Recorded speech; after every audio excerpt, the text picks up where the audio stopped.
The Falls Count Everywhere podcast would like to mention our friends at the following. We Talk Wrestling. For the one-stop you need for the most intriguing stories and headlines, and info on independent shows in multiple regions, We Talk Wrestling has you covered.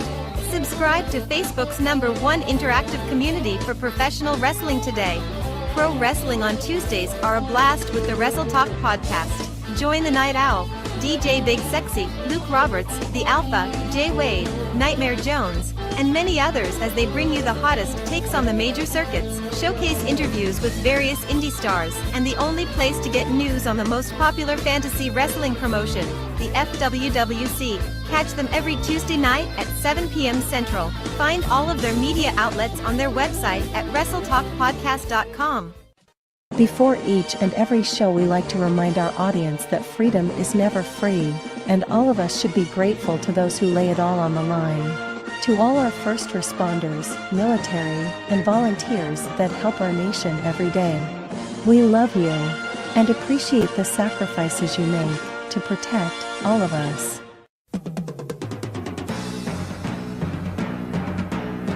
Get ready for episode number 125 of the Falls Count Everywhere podcast, as we welcome the graduate from the Jacobs Pritchard Wrestling Academy who's young, ambitious, and country strong. The modern-day outlaw, Aiden Perrin. This podcast is scheduled for one episode, where falls count everywhere.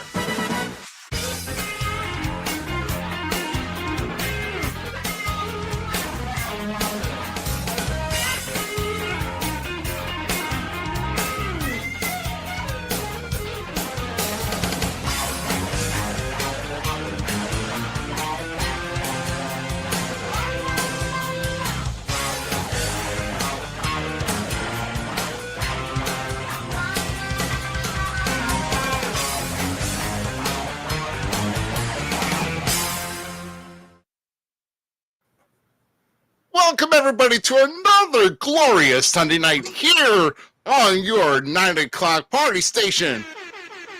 That's right. It's another episode of the Falls Count Everywhere podcast, everybody. Whew. And I almost forgot one thing, and my buddy down below reminded me, and I had to go sprint, and I'm a little out of breath. It's like I just worked about 5 minutes in the ring. Just put water in it when you got it. Anyway, we'll talk about that when the time is right there. That's right. I am Rough Cut Rick Rubio's course in the top left to the top right, of course. The gem sitting mouse, Zmiz, and holding it down at the bottom, of course, is GQ. Man, woo, guys, we got a lot to talk about here. Hopefully, you guys have kicked it back here a little this weekend. Of course, yesterday was Veterans Day. Hopefully, you guys had a chance to thank a veteran, whether it be virtually or in person. It would be nice to acknowledge those who have actually made the sacrifice for all that we do, for all that what we can do, for all they've done. So, no, man, but I know we're going to talk a little bit about what's happened yesterday, and but GQ is kind of kicking back. He's I'm in the process of suing Funko, though. I just want you to know that. They designed a Funko Pop for me, and they contacted a couple people and everything to see how to make it right. Right. Some people told them money. Some people told them the nice suit. Funko contacted P.T. Beckham. Oh. Now the hobby horse in with this Funko Pop. Oh. Pain in the backside, literally. Oh my God! Sounds like someone's a little butthurt over that. So you got it. Come on, you got the sound effect on it. GQ on a stick. Zmiz, I know, is feeling a little bit good after this last night, and of course having a good weekend here. An interesting turnout at IEW last night, and some things gone down. But how are you doing, man? I'm doing good. Tired from everything, but we had an awesome show last night. Shout out to Tyler Cooley for throwing it down while the Guido was out for the evening, doing some R&R. But Tyler took over as announcer and destroyed it, killed it. Like, kid was Tyler, awesome. Are you watching right now? Do we know? I don't know.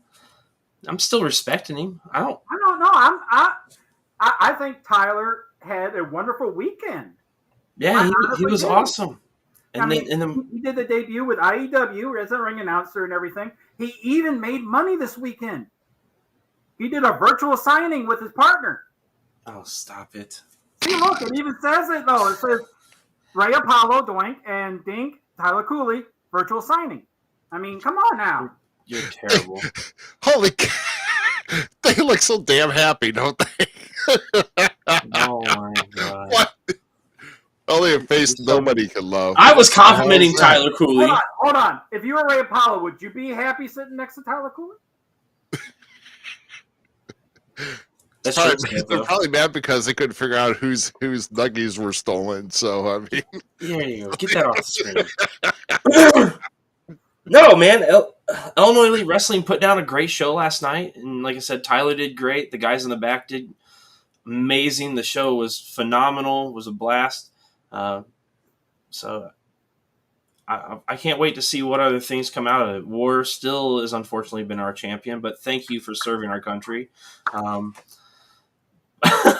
no, it was a fun night, and it's a fun thing to be a part of, like a new birth of something and somebody's voice getting recognized. So shout out to the guys in the back.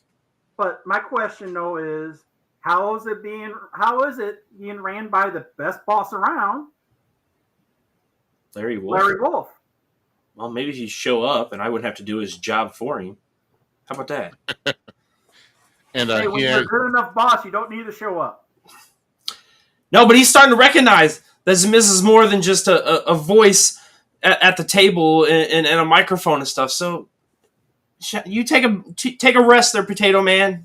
I got this. You missed out on muffins, though. Tyler Cooley got your muffins from Santa Claus.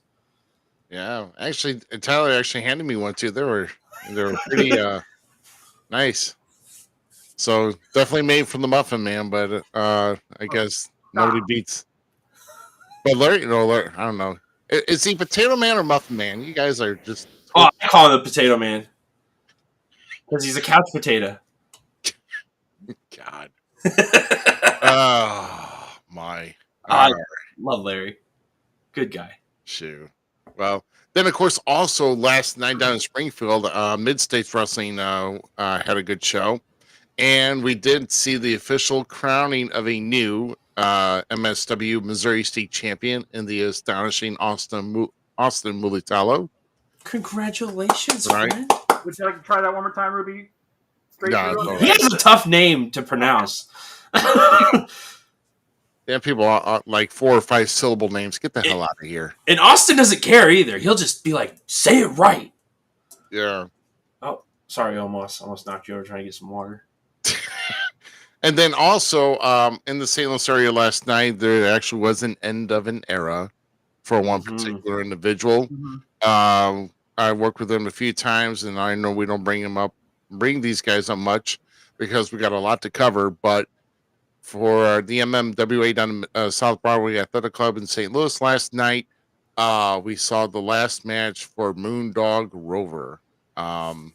So, and if I understand, the man, I'd have to go back in the history books. I thought they said 45 years. I mean, my God. 35. 35? Oh, 35 okay. is what I saw on it. So they carried the one where they didn't need to. Okay, gotcha. All right. So it's all right. But 35 years. If I'm correct, actually, isn't he the last wrestling Moondog from that era? Yeah. Yes. You're correct, Texas. Much love to the dog.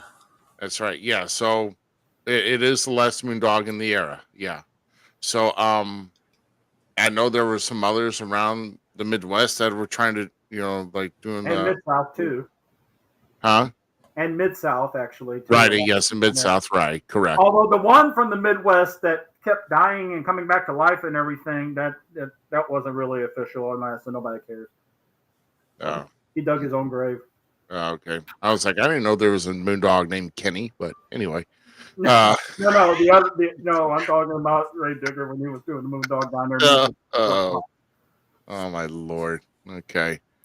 Well, Moondog spaded. anyway, we digress from that. Well, let's go ahead and get into our big top. Going off the curtain here with our big topic here of the evening. How about this, guys? Yeah. It is CW says goodbye to the NWA and hello to NXT. And before we get into that, I will have to say right off the bat, it was a programming decision that I made, but somebody did bring up the story about the NWA, and I thought maybe you'd just be too sensitive. But let's just go ahead and get it out there here because GQ actually brought me the story about the NWA with their last pay-per-view at Sam Hain with It was blown away there on that deal. No, I know, but can we talk though? I mean, we'll talk about that. Let's talk about that, okay? First off, I don't care if it's a pay-per-view or not. Anybody can get eyes on it, but how not cool is it to do an illegal narcotic on a television viewing? Okay, I don't care if it's freaking off the donuts of a Hostess pack or something. If it's white powder, you don't freaking just go and snort it. Okay, there's just something that you don't do. Hey, it could be crush up Smarties or Pixie Sticks. I mean, I don't know. I never know Pixie Sticks being white. Nolan James Mitchell is probably hooker dust anyway. So, but no, I mean that dude. I'm sorry. And apparently Corgan was all for the spot too. I mean, in his defense, a little bit. Okay, alcohol's always been used on like TV and other things. Like, I don't see necessarily as a bad thing. I wouldn't have done it, but alcohol wasn't illegal like that is to that point. RVD was stoned in the 90s, and it was illegal to smoke pot too. So what I'm saying though is nice excuse. Hold on. There's a fine line between, especially if you want to look at the charges that you would get for one, weed and powder. I'm just saying. Why is it so hypocritical? There are things that change and alter your thing, but beside the point, it lost them the spot with CW, right? Right, of course. Okay, NXT slides in and takes it, and this right here, I'm going to tell you right now, I think we're going to see a great boom in NXT. I almost think NXT is perfect for the CW audience.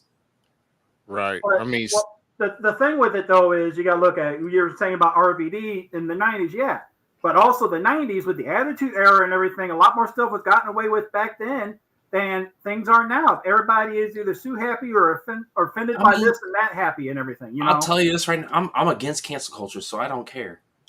I don't see the big thing against it. Well, I mean, we at some points we can don't condone it, but okay, but tell me this, Zach, you would know. I wouldn't have put it on TV. Correct. Yes. Who's died from smoking too much pot? Okay. Who's died from smoking too much pot? Okay. You take like 3 lines like within 10 seconds, man. You might as well just fry your brain on a freaking hot pan. Okay. You're done. You're done. Outside of it, NWA did a bad idea with the spot, lost them a deal. WWE slid right in. I can't wait to see NXT at this level. Like, I truly think we're going to see a shift in NXT now.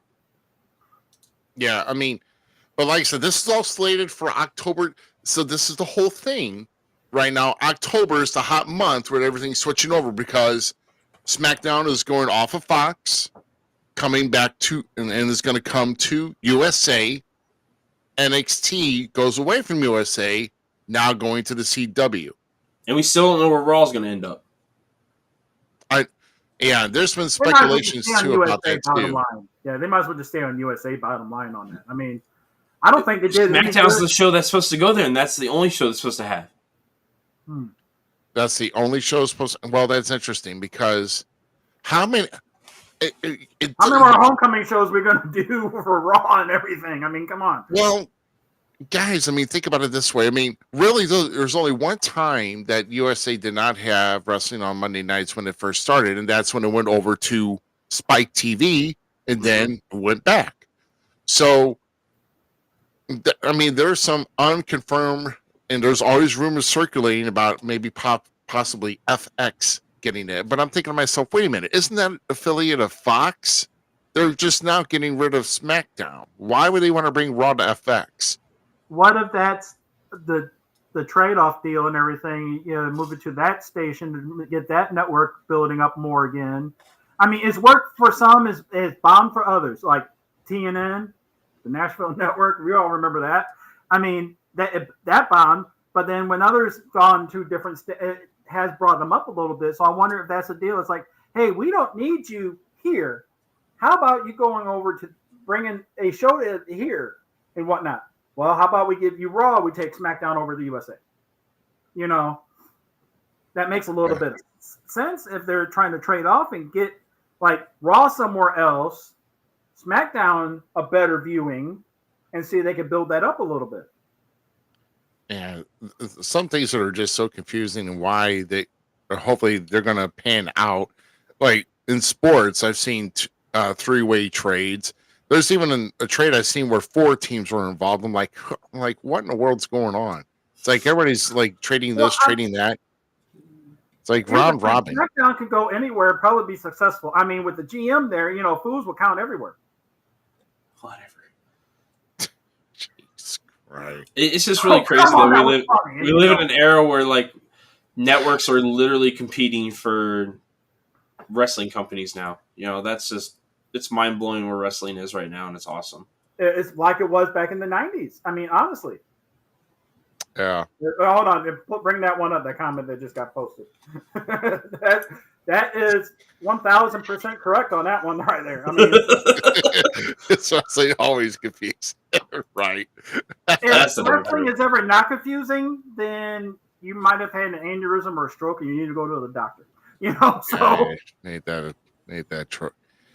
that something? But here's the thing, though. Now, I don't know about all the other ones, but CW has a free app. Yes. See, that's another thing here, too. I mean, for the on-demand content, though, if they're going to go to CW, is Hulu still going to carry all WWE programming for Raw, SmackDown, and NXT if they do that? I don't know because I don't know. That's going to throw a big wrench in everything. I mean, Hulu's had that forever, bro. Yeah, well, I'm just saying, don't mess with that. Do either of you have Hulu right now? Yeah. Is the Flash and all the other Arrowverse stuff on there at all? Okay. So, yeah, it's a possibility that it will still go there, too. I was going to say, I'm not that nerdy, so I wouldn't know. CW did have the Arrowverse stuff and everything. And got rid of it and whatnot. Yeah. I mean, it's a great move. I'm all for NXT and CW. It just makes me hope that like with like OVW's new take on how they delivered their brand with, you know, doing the network stuff with Netflix, right, and the wrestlers. That was a great eye opener for them because I know we've been watching them regularly now. Does another company of that sort try to push eventually for another spot? Like I just love that we're seeing this new wave. So, I mean, it's a big boom. I mean, and we still got. I mean, we know we don't have a lot of. AEW is doing good, but yet not. AEW's doing fine. Yeah, it's in a I mean, they're not getting the crowds. People have been showing those pictures off all over the place where they don't have a filled arena. I mean, right. Well, I've also heard some talks that about they're trying to get their TV deal renewed, and they are failing at that at the moment. So, what are you going to do if you don't get a TV deal? Now, my question is, did they jump the gun? Did they jump the shark? I mean, TNA is still going right now. Back to TNA, of course. But people thought they were stupid at first doing, you know, going to live TV every week and everything, or TV every week in general, when they were doing once-a-month pay-per-views only, you know?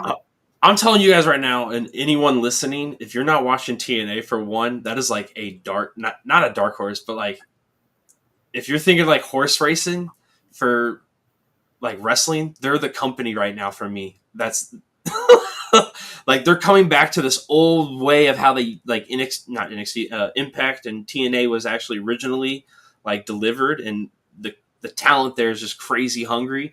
They're pumping out great storylines. So I would like to see them hopefully get, break the code to get into a top 10 network. So this really opens up doors. What NWA did by trying to get up there, we're going to see a shift, and hopefully some of these other companies start biting, and the networks bite, and everything works out. We're in a great, healthy time of wrestling, and it's cool to see. Although, and before we go into the next part segment in a second, AEW is really dropping the ball on a lot of stuff. They've lost Jade, they've lost Bunny now, and they lost Blade and Butcher. I don't mean Damian Blade, by the way. No, I'm not saying him, but they lost Blade and Butcher, which was the most underused, underrated talent that they friggin' had for the tag division. Honestly. Just sit and talk with them in the hotel. We were just, me and Mr. Big were there just talking with them and everything. They were so great. They were so mindful about the business and what they can and can't do and everything. And that just got thrown right out the window. Yeah, those guys are great. And like I said, just touching on real quick how AEW is building up the roster, but you can only do so much. And honestly, AEW is doing way too much TV on a weekly basis. In my opinion, they should have just only had 2 shows. That's it. But I would even say just one right now, honestly. Well, I would honestly, when they do one show and then add a second one, then no 2, because when you do that too fast, too soon, I mean, even when ECW got the TV deal, it was too quick for them. They were still doing the pay-per-views at least. Paul was getting some help, which we know from where, but I think when he got the TV deal, it went a little too quick, too soon on that. And also let's not forget about the recent acquisitions of Adam Copeland and Ric Flair and whoever else they're extending contracts to. So there's more money going out the window. But that's TK. And TK is, Dad, I need more money. So and Dad will give it to him. I'll agree with that. But that's the thing, though, too. At least he's doing some business right, where he's actually getting stuff over Vince. Edge's music, Hardy's music. Yeah, he's buying a lot of licenses. Yeah, but still, it's like nobody else has ever been able to do that at all against Vince at all. So. Right. Well, like I said, there's money going out the door, but where's your return on investment? And if you're the Cons, are you worried about it? Okay. Because it almost seems like to me at this point, they're not worried about it because they're not bringing in the crowds that they need to bring in for all the money they're outputting, especially when you're a very distant number 2. And I mean to tell you, gosh, if they go below number 2, and if TNA comes back into the number 2 slot, they go down to number 3, then something's got to change, or they're going to go defunct. So, oh my God, yeah. No, I agree. It's like before Raw, and Raw was the first thing. Before Raw, we had Saturday night's main event once in a while, and some other stuff. And then you had Superstars. Well, was one. Right. Well, also think about it too. In the late 80s, going into the 90s, they had Superstars. They had also Wrestling Challenge. So there was actually 2 weekend shows, and All American Wrestling was, I believe, on the USA Network, but that was something different. That was Primetime Wrestling. No, they had All American Wrestling. Oh, okay. Look it up. Hold on. But they also didn't have Primetime on there, though, for a while before they even got Raw. And most of that, wasn't some of that a lot of just recap and an occasional match here and there showing on there, and the rest was just the talking, right? Well, yeah, wrestling, like I said, it was pre-taped matches. than other promos and everything else. I mean, but that was twice a week, and that was syndicated across the nation on various channels. So like maximum 2 shows, and like I said, that's only WWF. Okay, that's not to count with NWA, with Worldwide Wrestling or NWA Pro Wrestling, or they had another one too. Well, you also have World Class with their show. World Class also had their show, and also in the 80s with the AWA, where they were trying to compete, but you didn't see them much at all. That's right. Yeah. So I mean, it was starting to be good when you could see wrestling not on Sunday mornings right after Tarzan, So, right. I mean, am I wrong in the St. Louis area? I mean, if I remember right, WWE actually tried a Saturday morning hour block of wrestling during kids' cartoons. Wasn't that live fire or live? I don't remember what it was, but it was hilarious. Are you talking about in the 90s with Livewire? Yeah. Was that it? Yeah. That was horrible. That was bad. They tried it normal, then they tried fake shoots. Still didn't work either way. I mean, I know. Who knows? But anyway, I know. There's just too much, and it just there's just a lot of wrestling to go around. I love it. That's all I watch. So right. Such is life. Let's watch wrestling here. So, yeah. But whoever said that, I don't know who said that one, but that was only for a short time, wasn't it? The Tuesday Night Titans? It was on for about maybe 2 years. So compared to Raw on USA. Nowadays, that is a short time. I mean, but. Yeah. Yeah, and of course, that was with NWA. With Crockett's promotion on TBS here too. So. Hey, speaking of promotions, guys, why don't we run through?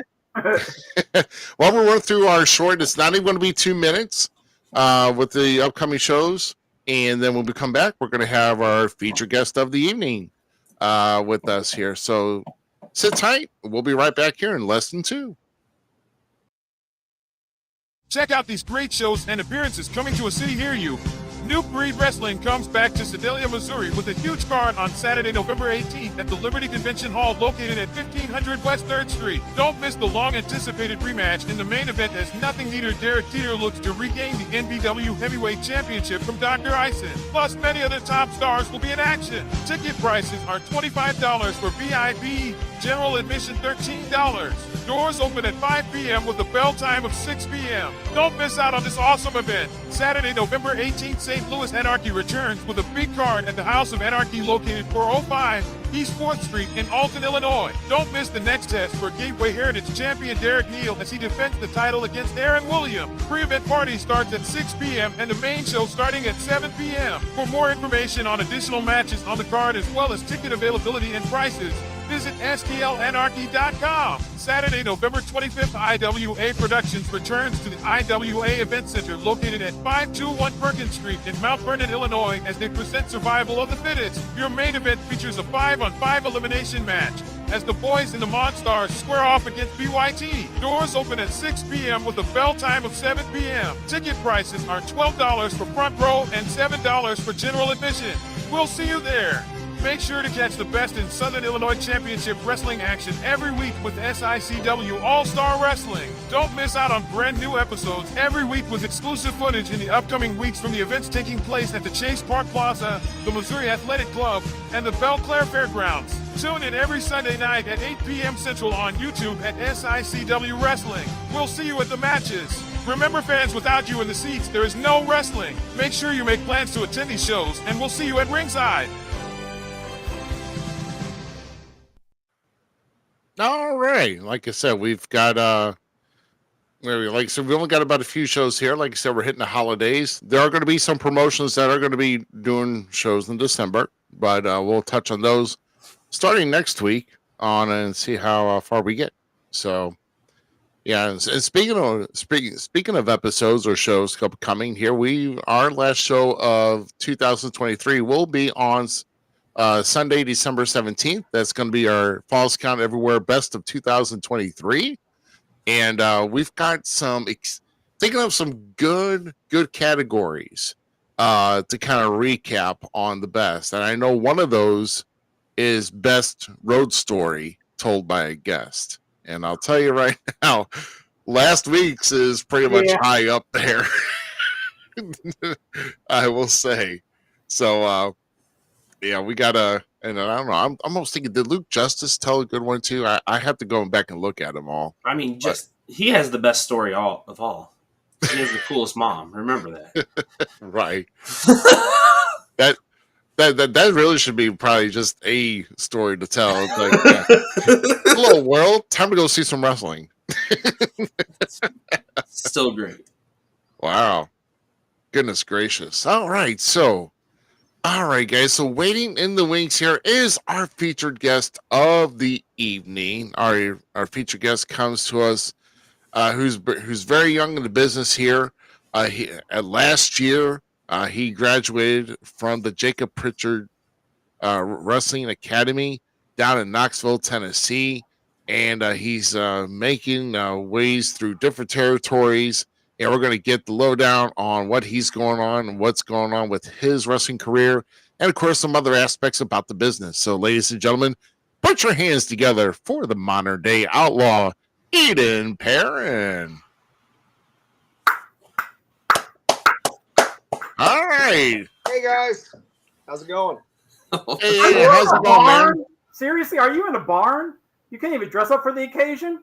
Okay, so there's a bit of a story there. I am a hick from Nowhereville, Iowa, so don't expect much. This is my nicest shirt. It only has 3 holes. And they're not the buttonholes. Right. I am in my old house, which is now used as a barn. We have hay in here, and when we had chickens and ducks, they were in here and out of here. It's where we keep our storage, and it's the only place I can get away from my crazy-ass family. So in other words, you're born and raised and lived in a barn. Yes, that would be correct. Dang, that would be more Good than night, everybody. Y'all live in a barn? Yep. Pretty much. More or less. Wow. So go to train in Tennessee and then just go back home to Iowa. There you go. Back to the barn. Back to the barn. The highest of highs, the lowest of lows. Gosh. Man. That's gotta be let's say that's gotta be dry with keeping all that hay in there. Oh my goodness. Hey, You would think. hey, I don't know. when you've been around it your entire life, it doesn't really bother you.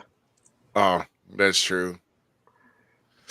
That is true, and I wouldn't even know one thing about hay fever, but I could say, hey, let's get started on with our questions. Mega corny there. Yeah, that was funny. I'm just planting crops for you. Wow. Wow. I'm trying. Z, and you talk about my stuff and listen to this stuff that he's throwing out there right now. I don't know. I threw a softball up with corny because we're talking about Iowa, but man. There's a lot to look at when you drive through the state. So it's either the corn in Iowa or the wheat fields in Kansas. Which one do you take your pick on? I mean, I'm going to be partial to Iowa. We know a lot of people would be. Isn't there only like 3 people in Kansas, and their biggest city is in Missouri? So I mean, tough to be Kansas. At one point, at least we have a sport we actually succeed at, wrestling. Oh, that is Right. true. That is true. And of course, home to the National Wrestling Hall of Fame. So Yes, we are. That's the one good thing. That's the only building there that has indoor plumbing and electricity, though. So that is true. We are happy. I'm doing this podcast by firelight on my iPhone SE. So we're doing great.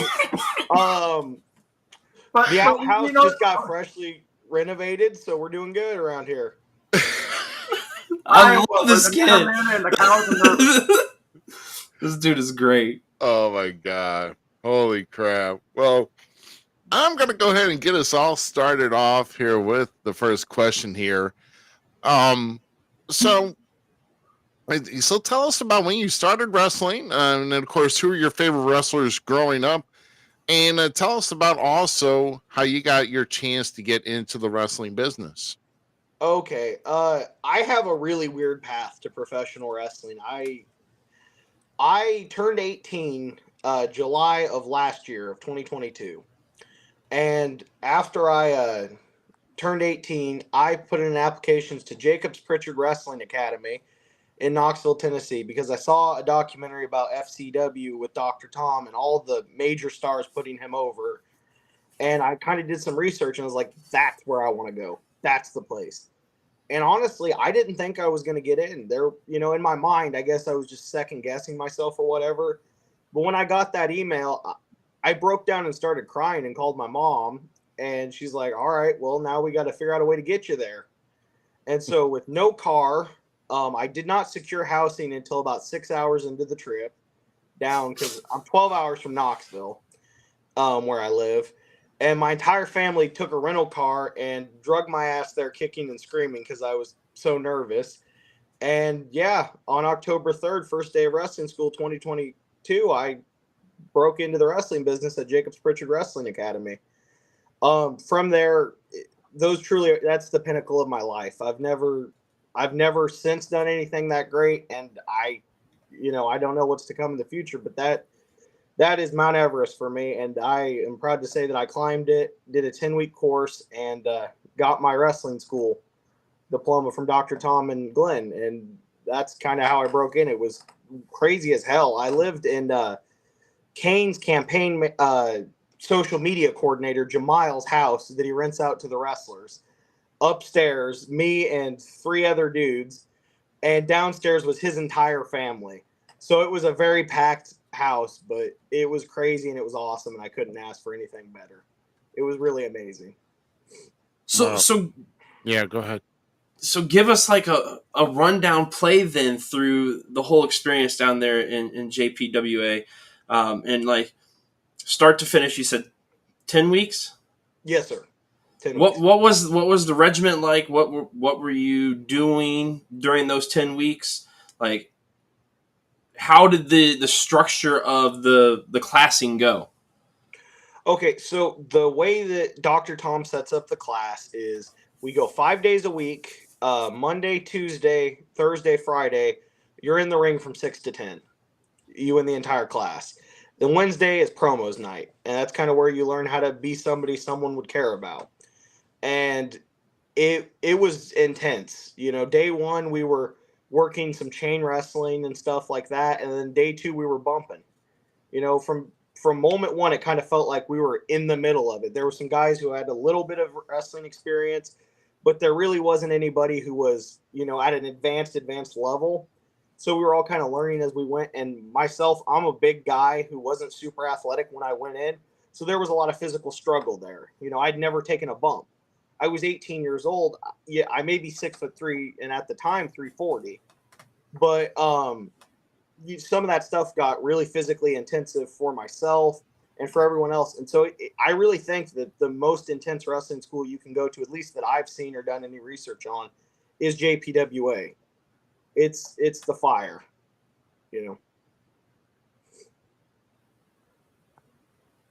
Wow.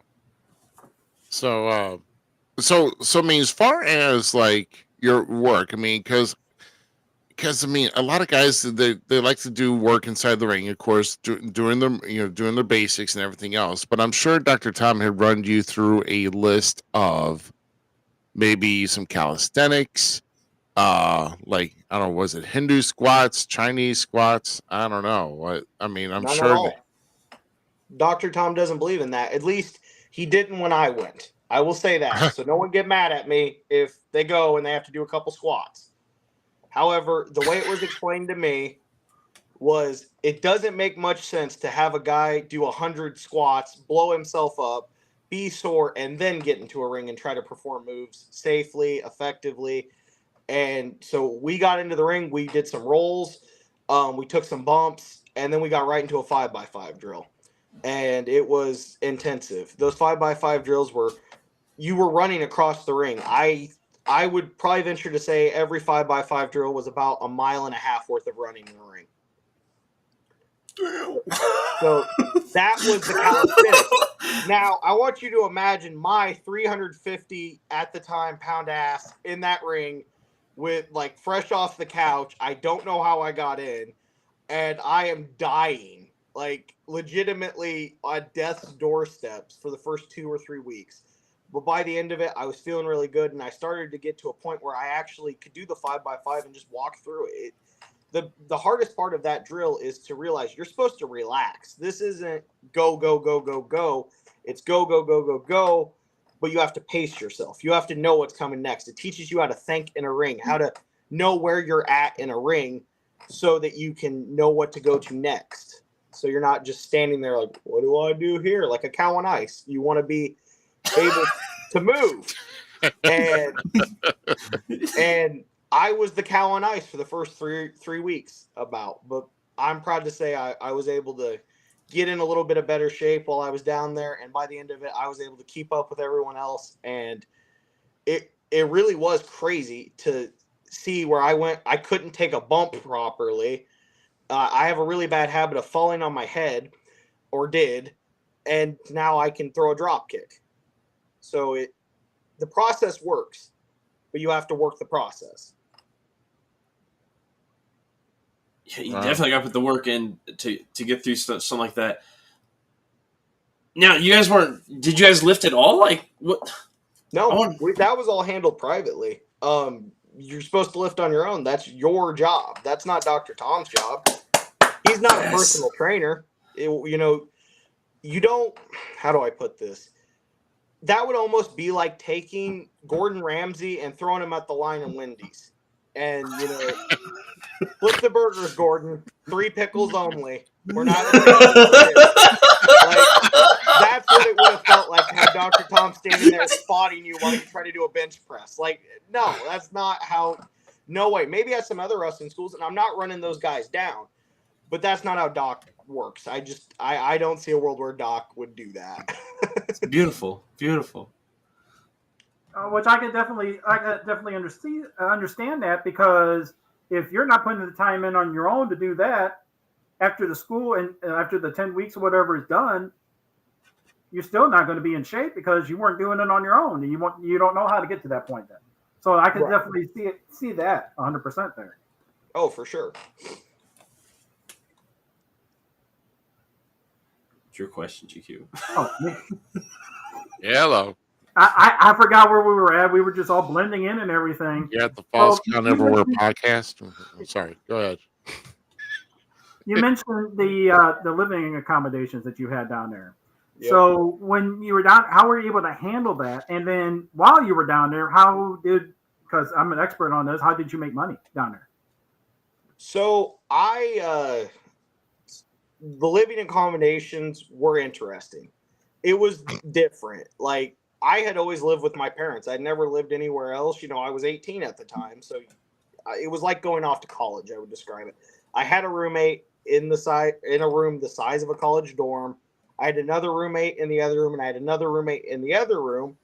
And we all shared a kitchen and laundry and all of that stuff. And then the folks downstairs who actually owned the house would come up and use our laundry, our washer and dryer, and they would use our fridge and freezer sometimes to store their food. So it was a very packed environment.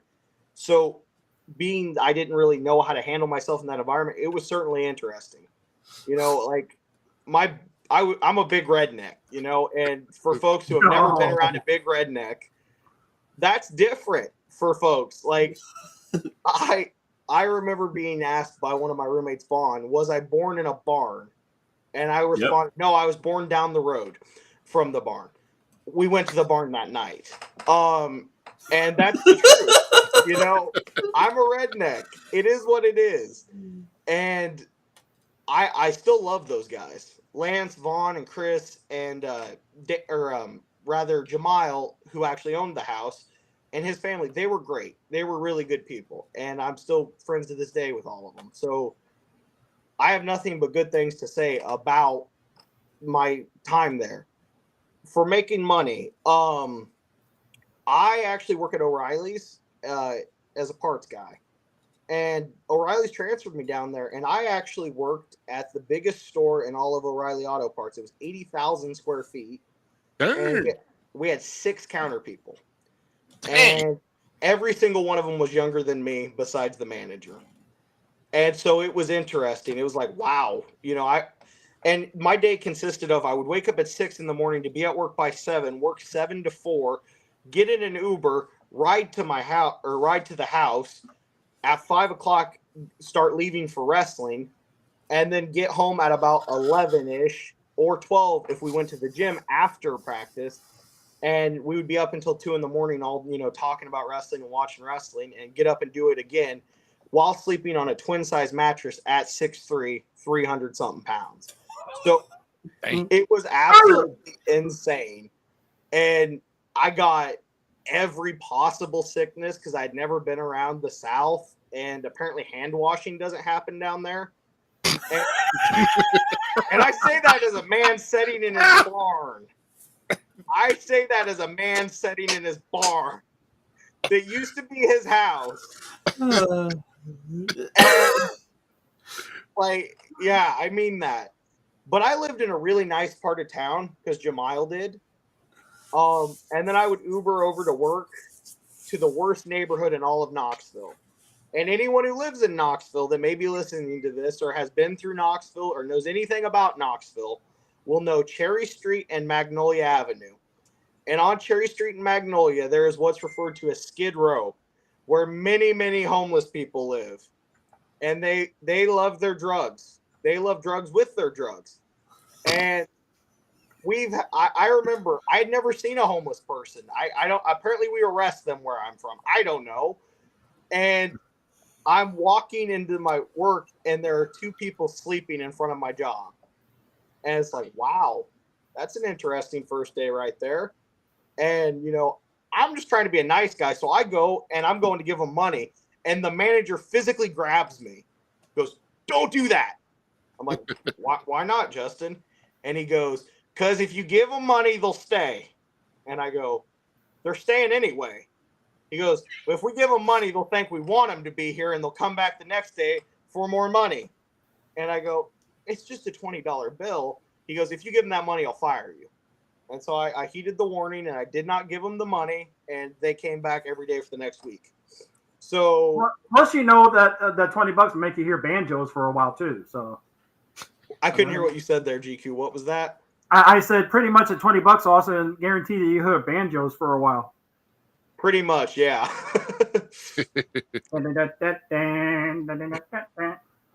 Oh, the place where I worked at, there was the actual original Mountain Dew factory just down the road. It was a rundown old building, and people would go and take pictures down there, and I was not doing that. I'm a redneck, but my neck's not that red, and my trash is not that white. There was absolutely no human way I was ever going to do that. But allegedly, next to homeless Steve and Craig, there was the old Mountain Dew factory. So with all your experiences and stuff, you also mentioned to us that you had chances to learn from other people, and one of them being a phone seminar with Mike Mondo and then Brutal Bob Evans. Give us a little rundown of those experiences and how you came about, encountering those opportunities. So, yeah, I have taken several phone seminars with Mike Mondo. I think he's the best mind in the wrestling business that nobody knows about. He really is amazing. One of the best trainers in the world. And I'd venture to say by the time Dr. Tom hangs it up and maybe Rip Rogers and Al Snow hang it up, the best trainer in the world is going to be Mike Mondo. And Mikey from the Spirit Squad, for those who are uninitiated. But I was a follower of Mike Mondo before I was even in the wrestling business because I'm not trying to start a riot or anything, but I'm a Jim Cornette fan. Oh, some things I like about him, other things no. And that's everyone. People are nuanced. But I like Jim Cornette's podcast, and he talked a lot about Mike Mondo, so I gave him a follow on the Twitter or whatever they call it now. And I just got really entertained. They should totally license DMX for that. I'm just saying, if they did a commercial or anything, that's business right there. No, bad business is doing the X Express anyway. Go ahead. Right. But I saw that Mondo did online seminars. I was like, oh, I got to take this, knowing he was such a classic wrestling mind. And it was amazing. We talked for like 3 hours on the phone, and he only charged me for 1. And, we've done them periodically since. I think I've up to 4, maybe 3. I've lost count. But we've talked about several different things in the wrestling business, put together matches and stuff, and just riffed. And I would seriously suggest anyone who uses a classic eye to wrestling should seriously take a Mike Mondo seminar on the phone. It's a great investment. It's like $30, and I can't think of a better way to spend $30. Maybe some more hay for the barn, but rather than that, Mike Mondo. And then with Brutal Bob, I did the same thing. I took a phone seminar, and he actually invited me to his in-person seminar, which was just a couple hours away from where I live. So I went up to Rugged Pro, and I took a Brutal Bob seminar in person. And his mind when it comes to marketing and economics of wrestling and how to make wrestling work for you as a side venture and not just a hobby was mind-opening. It was crazy. Him and Tim both, Tough Tim Hughes, they're both great guys. They're both great workers, and they should be signed to a top wrestling promotion as guys, as producers in the back and talents. They're great dudes. Bob's worked for WWE. He was a lead trainer at Ring of Honor. And he put together great work. If you give Bob a shot and Tim a shot, they put great stuff out there every time. And so I really enjoyed that seminar with them. And we did everything. We worked a lockup for 5 minutes. That's how, and I know that sounds like, oh, just a lockup. But when you understand the nuance of how to tell a story in just a lockup, you don't have to take as many bumps. You don't got to fall on your face as much. You don't got to give them everything, the whole 9 yards in 5 minutes if you know how to work a lockup. And that was mind-opening. So guys like that, seminars are the perfect way to add to wrestling. It's like your college after your high school. You don't just stop after, oh, I know everything there is to know about welding, that type of thing. No, you can always learn. You just have to know where to go to learn more things about your trade. And I think guys like Brutal Bob and Mike Mondo are fantastic at stuff like that.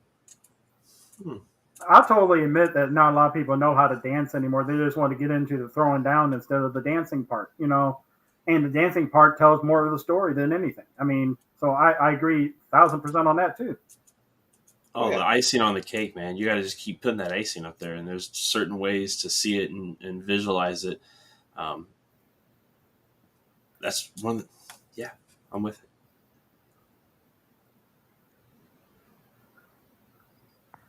Not me again. So, no. Yeah, I think it is, ain't it? Oh yeah, it is. Sorry. So what are some of the promotions and territories you wrestled in your short wrestling career so far to date? And in your opinion, who was the best match you had to date, and why? Okay. So the list is I've worked Southern Pride Championship Wrestling down in La Follette, Tennessee, the home of JPWA. Those guys are amazing. That promotion is a case study for America. Every indie promoter that is watching right now, go give a follow to Southern Pride Championship Wrestling. Just take a look at what those guys did. They bought an old building that I think may have been a mechanic shop before.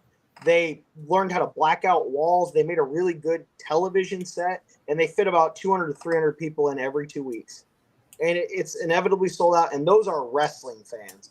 They're there because they love professional wrestling. They're wrestling fans, if you will. And they have cultivated they have fans who believe it's real. And it is real to them, damn it. Like, there's a gentleman named One Arm Larry. Yes, that's his full title. And as the name would indicate, he is missing an arm. And he tries to fight with all the heels, including myself. And so that was really interesting. And I think my best match ever was with Southern Pride Championship Wrestling, the graduation 6-man tag match that we worked on graduation. It was my first match.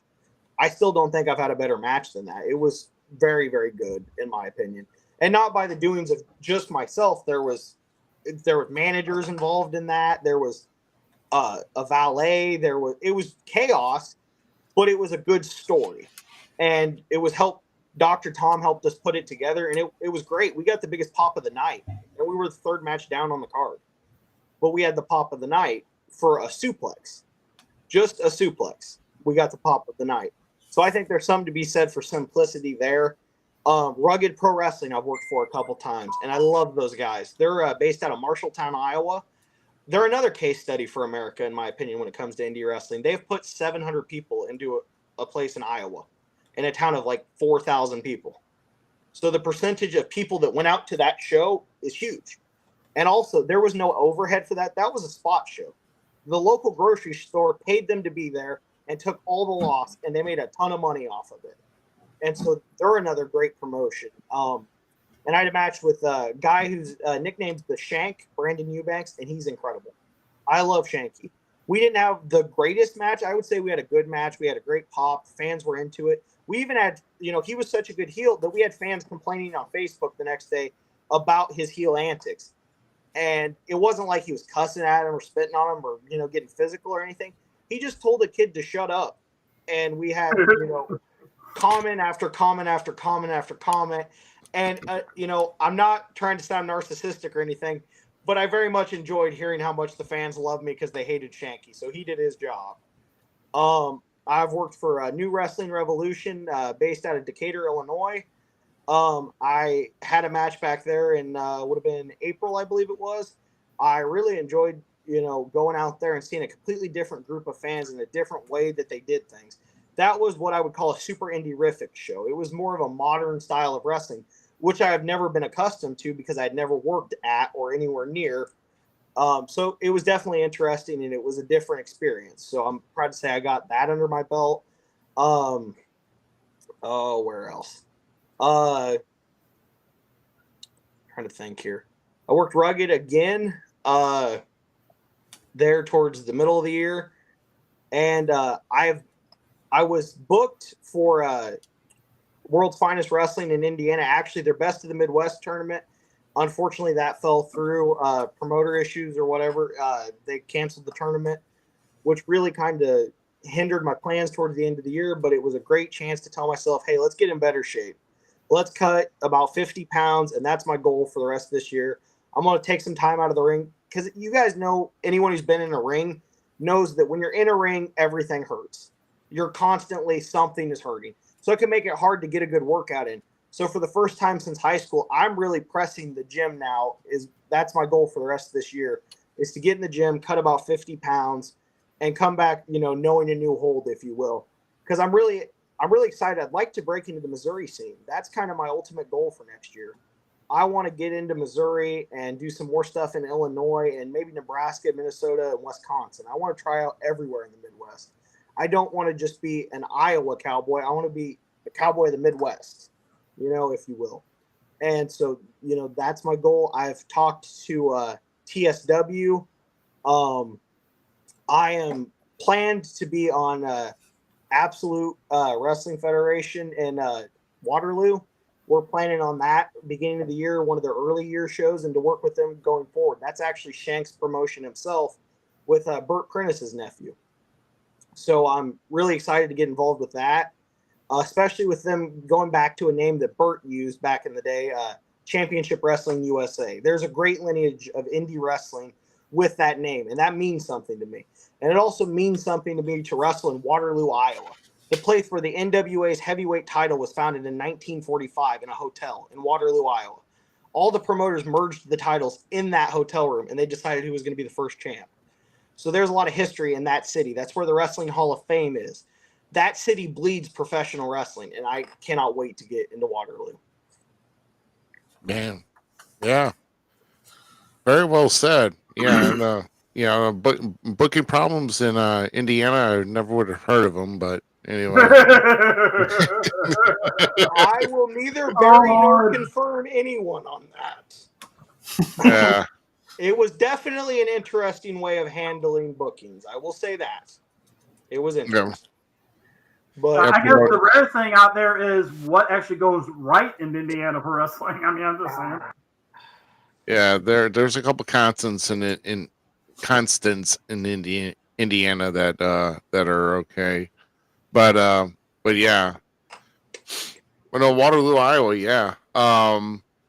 Yeah, all those stops were great. Like you said, Missouri. I mean, Missouri can be good. It's just all depends. I mean, there's good reputable promotions in Missouri. So, getting your way out here and making your way out, it's like you say, get that experience in. I mean, if you get a chance to do the road trips or get your name out there, I mean, I've had to do that same thing. So, gotta pay them dues. Yeah, we got to go and pay them dues. So, so while we're paying these dues here, we're going to kind of step back here away from the interview part here. We've actually come to our part of the evening where we're going to have a little fun here with our favorite, or at least one of my favorite parts of the evening here. And that, of course, is right here. There we go. That's right. To hear it going through the system for once. Yes, I know. Thank you. I know. Sounds beautiful, my friend. Yes. It's Wrestling School Memes, everybody. And I'm going to go and take the names down here. So, anyway. Anyway, so if you've not seen, let's see, will it put me in here? Oh, we'll put me here. So we'll do this here first. Hey, guess what? I subscribed. That's for you, Tyler. Tyler's waiting to get his hands on one of these. Haterade. And it tastes delicious too. It tastes a little sour, because little haters can't put anything straight.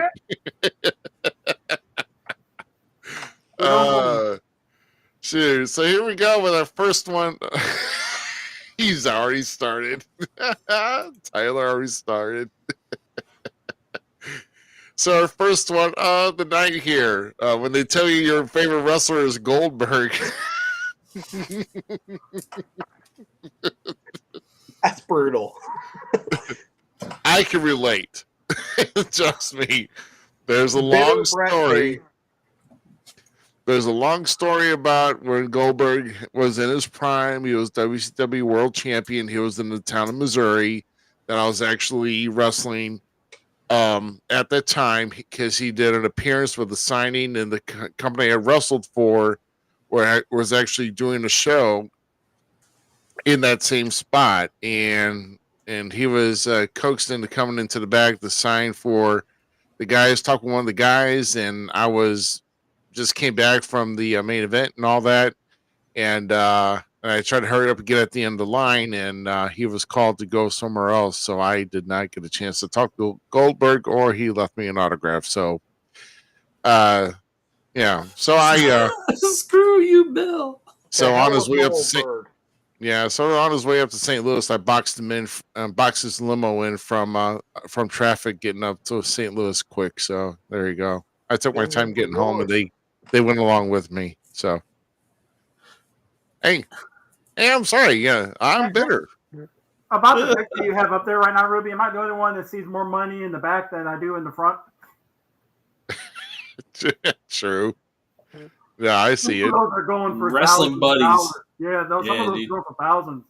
I have two of them. I actually have the Warrior one and the Ted DiBiase one right there. My mom got them for me when I was a kid. No, I don't like you. Rummage sale. They're like older and out of the package, so I don't know how much they're worth. I don't care. I would totally take a Ted. There you go. Boom! Put it right next to his belt. But I got a DDP though. I also have a DDP. I have some of the WCW ones too. My mom bought a bunch of stuff from a garage sale, and it was wrestlers I hadn't even heard of because I was like 5. This was 2009, so I had no concept of older wrestling at the time. But of course, now they're some of my favorite guys. So it's kind of crazy how life works. We're not getting into these young shits on here. I'm just saying right now. But back in 2000, I was not. Back in the way back years, 2008. It was a joke. Hey, they don't all land. Come on. Hey, you know what? Just hearing your age tonight just gave me more gray. Thank you very much. Considering I have been into this business going into my 28th year, you're not even you're what? You're pushing 20, or I'll be 20 19? in July. I'm 19. Okay. Yeah. See, and then I had my 30th high school 30-year high school reunion this past weekend. So yeah, I'm actually walking a little bit slower this weekend for some reason. I just don't know why. So anyway, you forgot you were old until you got to the reunion, right? Right, exactly. It reminded you. It was brutal. It did. Quick. And not enough meloxicam or Aleve were making my joints feel any better. So, but he earned it. Depends though. So, and Bill Goldberg still sucks. According to hell with Goldberg. I don't like Goldberg. I'm sorry. I got to hang out with him and everything. So you did? I don't know.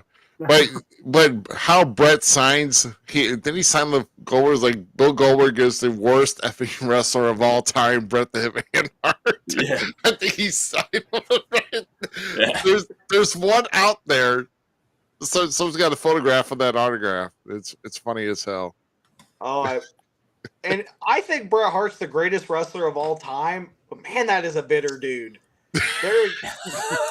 He has no chill. Like everything about Bret just is like, get off my lawn, kids. And it's amazing. Who would have thought 90s heel Bret would actually be Bret? Oh, for sure. That's why it's so amazing. Like at one point, I believe I saw a tape of like Bret running down the American healthcare system. And I actually think this. They just gave me a live microphone. That must be why Punk loved him so much. Anyway, what's our next picture, Ruby? Yeah, our next one here. Me rummaging through the fridge at 2:32 a.m. Last week's leftover Chinese food and yesterday's leftover Chinese food.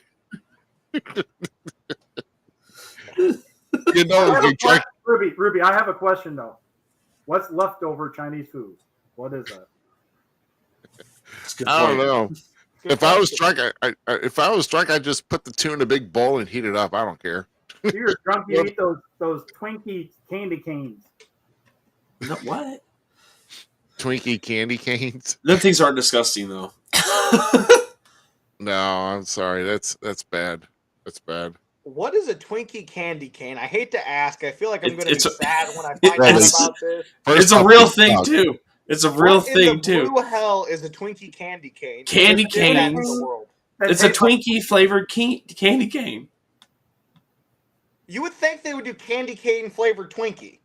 You would think that would be the move. Oh. But somewhere along the way, like, some stoned out dude with long hair wearing a Grateful Dead t-shirt.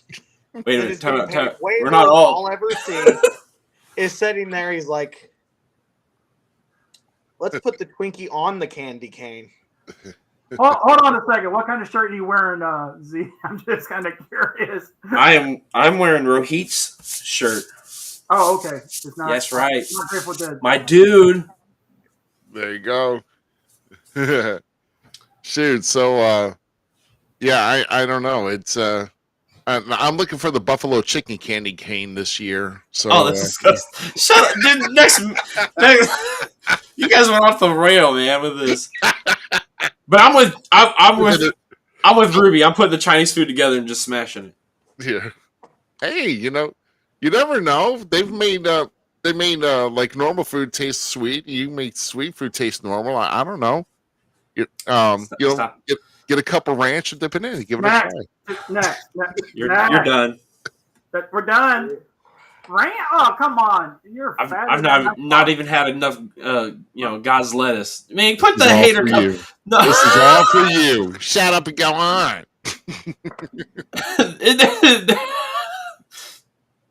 Oh, God. Here we go again.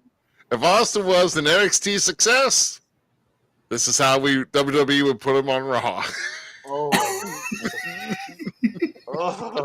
Yes! There's a hint of truth in this. What? What would it be? Why does he look like Matt Riddle? Long leopard type.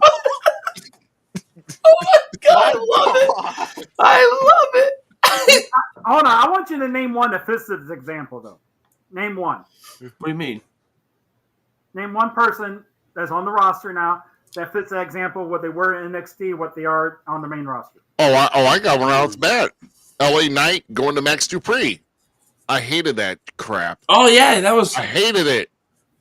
I mean, the only thing that frustrates me is like people are like, "Oh, LA Knight's so good, LA Knight's so good," and then I'm just like, Eli Drake, man. Right. He was crushing it at Impact. Go back, watch that stuff. Yeah, I but love there's LA one of Knight. those. You got Rhea Ripley, who was a lot better when she went up. I mean, What? Rhea Ripley's been amazing since but forever. she got better when she went up. Or is that when she went? Okay, anyway. You all should have been watching her in the UK. Man, don't even talk about mommy. What's your definition of up? I'm confused. You mean went up from the from the NXT roster? When she went up from NXT to the main roster, her a lot better than she. She's skyrocketing. Yes, she's 100% skyrocketing. Yeah. But she's just mommy's just a gift that keeps on giving. That's all she is. There you go. I will fight anybody on that one. Move on, because I'm going to make a joke that's going to get us kicked off the air now. Come on, move on. Let's do it. No. Come on. All right, here's the two-parter. Me tries to sleep in late. Birds in my neighborhood at 5 a.m. For me, it's either dogs or coyotes. Oh my God, coyotes. Why does Macho Man look like he's so into it? Jake doesn't even look like he wants to be there. To be fair, was Jake really there at the time? He's trying to clean the spit valve on the Macho was gonna like. Who's the one in the middle? That's Brutus. Brutus. That's Beefcake. He looks like he could be a jazz musician in that. Why did he not get that gimmick?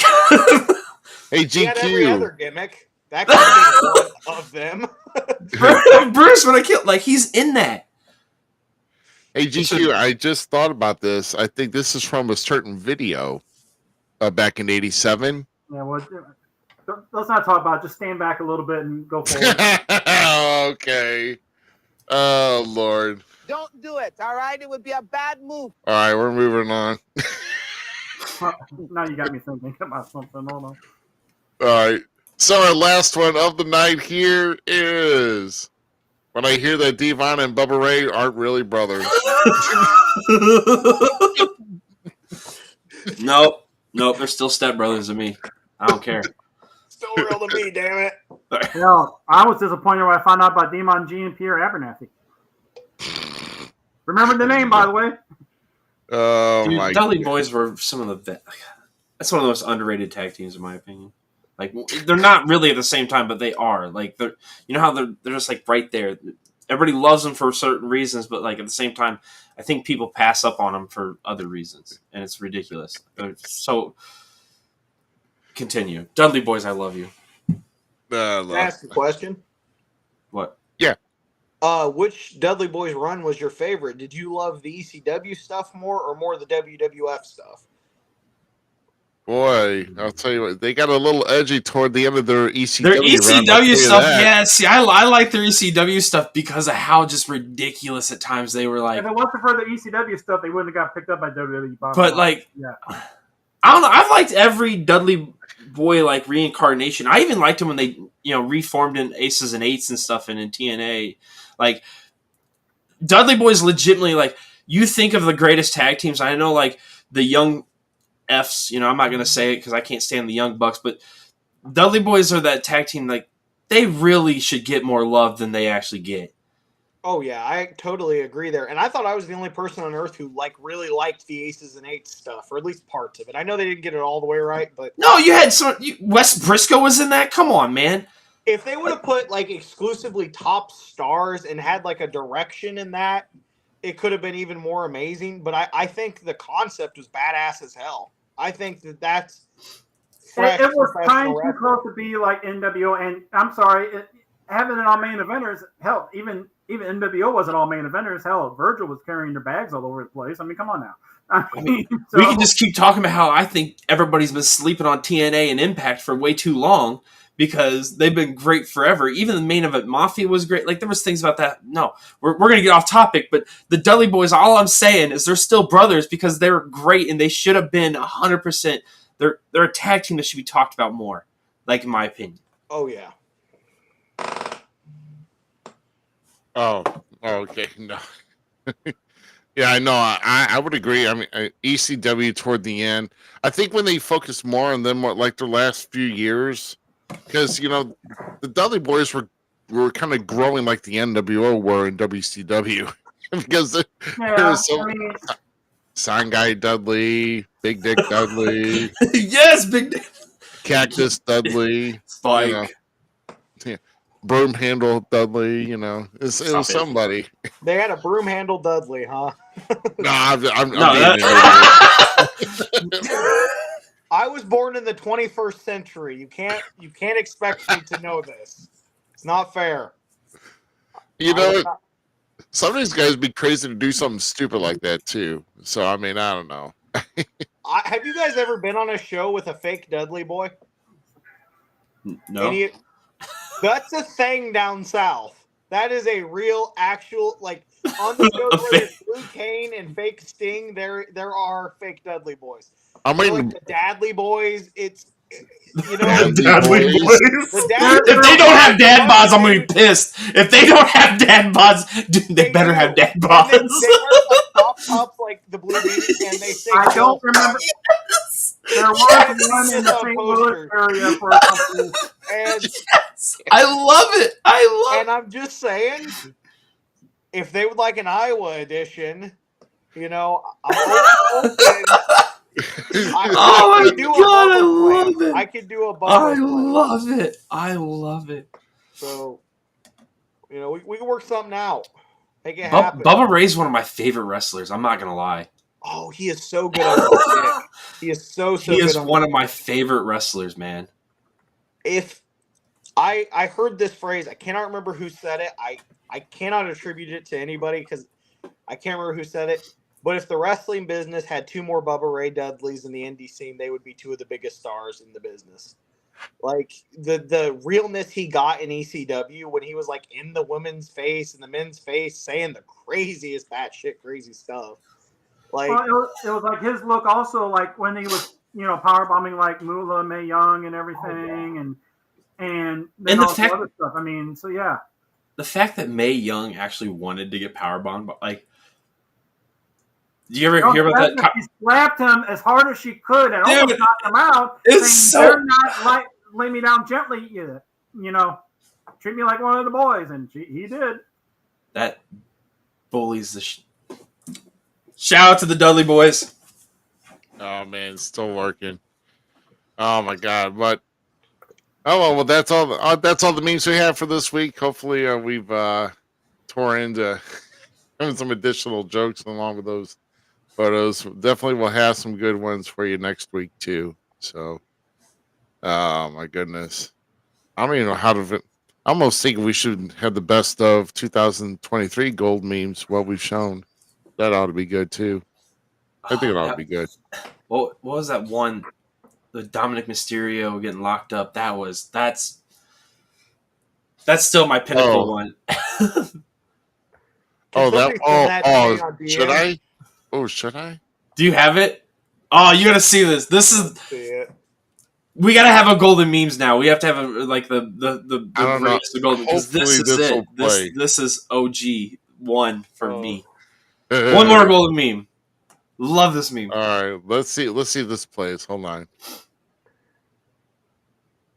Let's see this plays. You say I only hear what I want to. Is that the one? Is that the one? Yeah, but it didn't play correctly. Did you hear it though? Yeah. Yes. Play it again. Let's try it again. Come on, guys.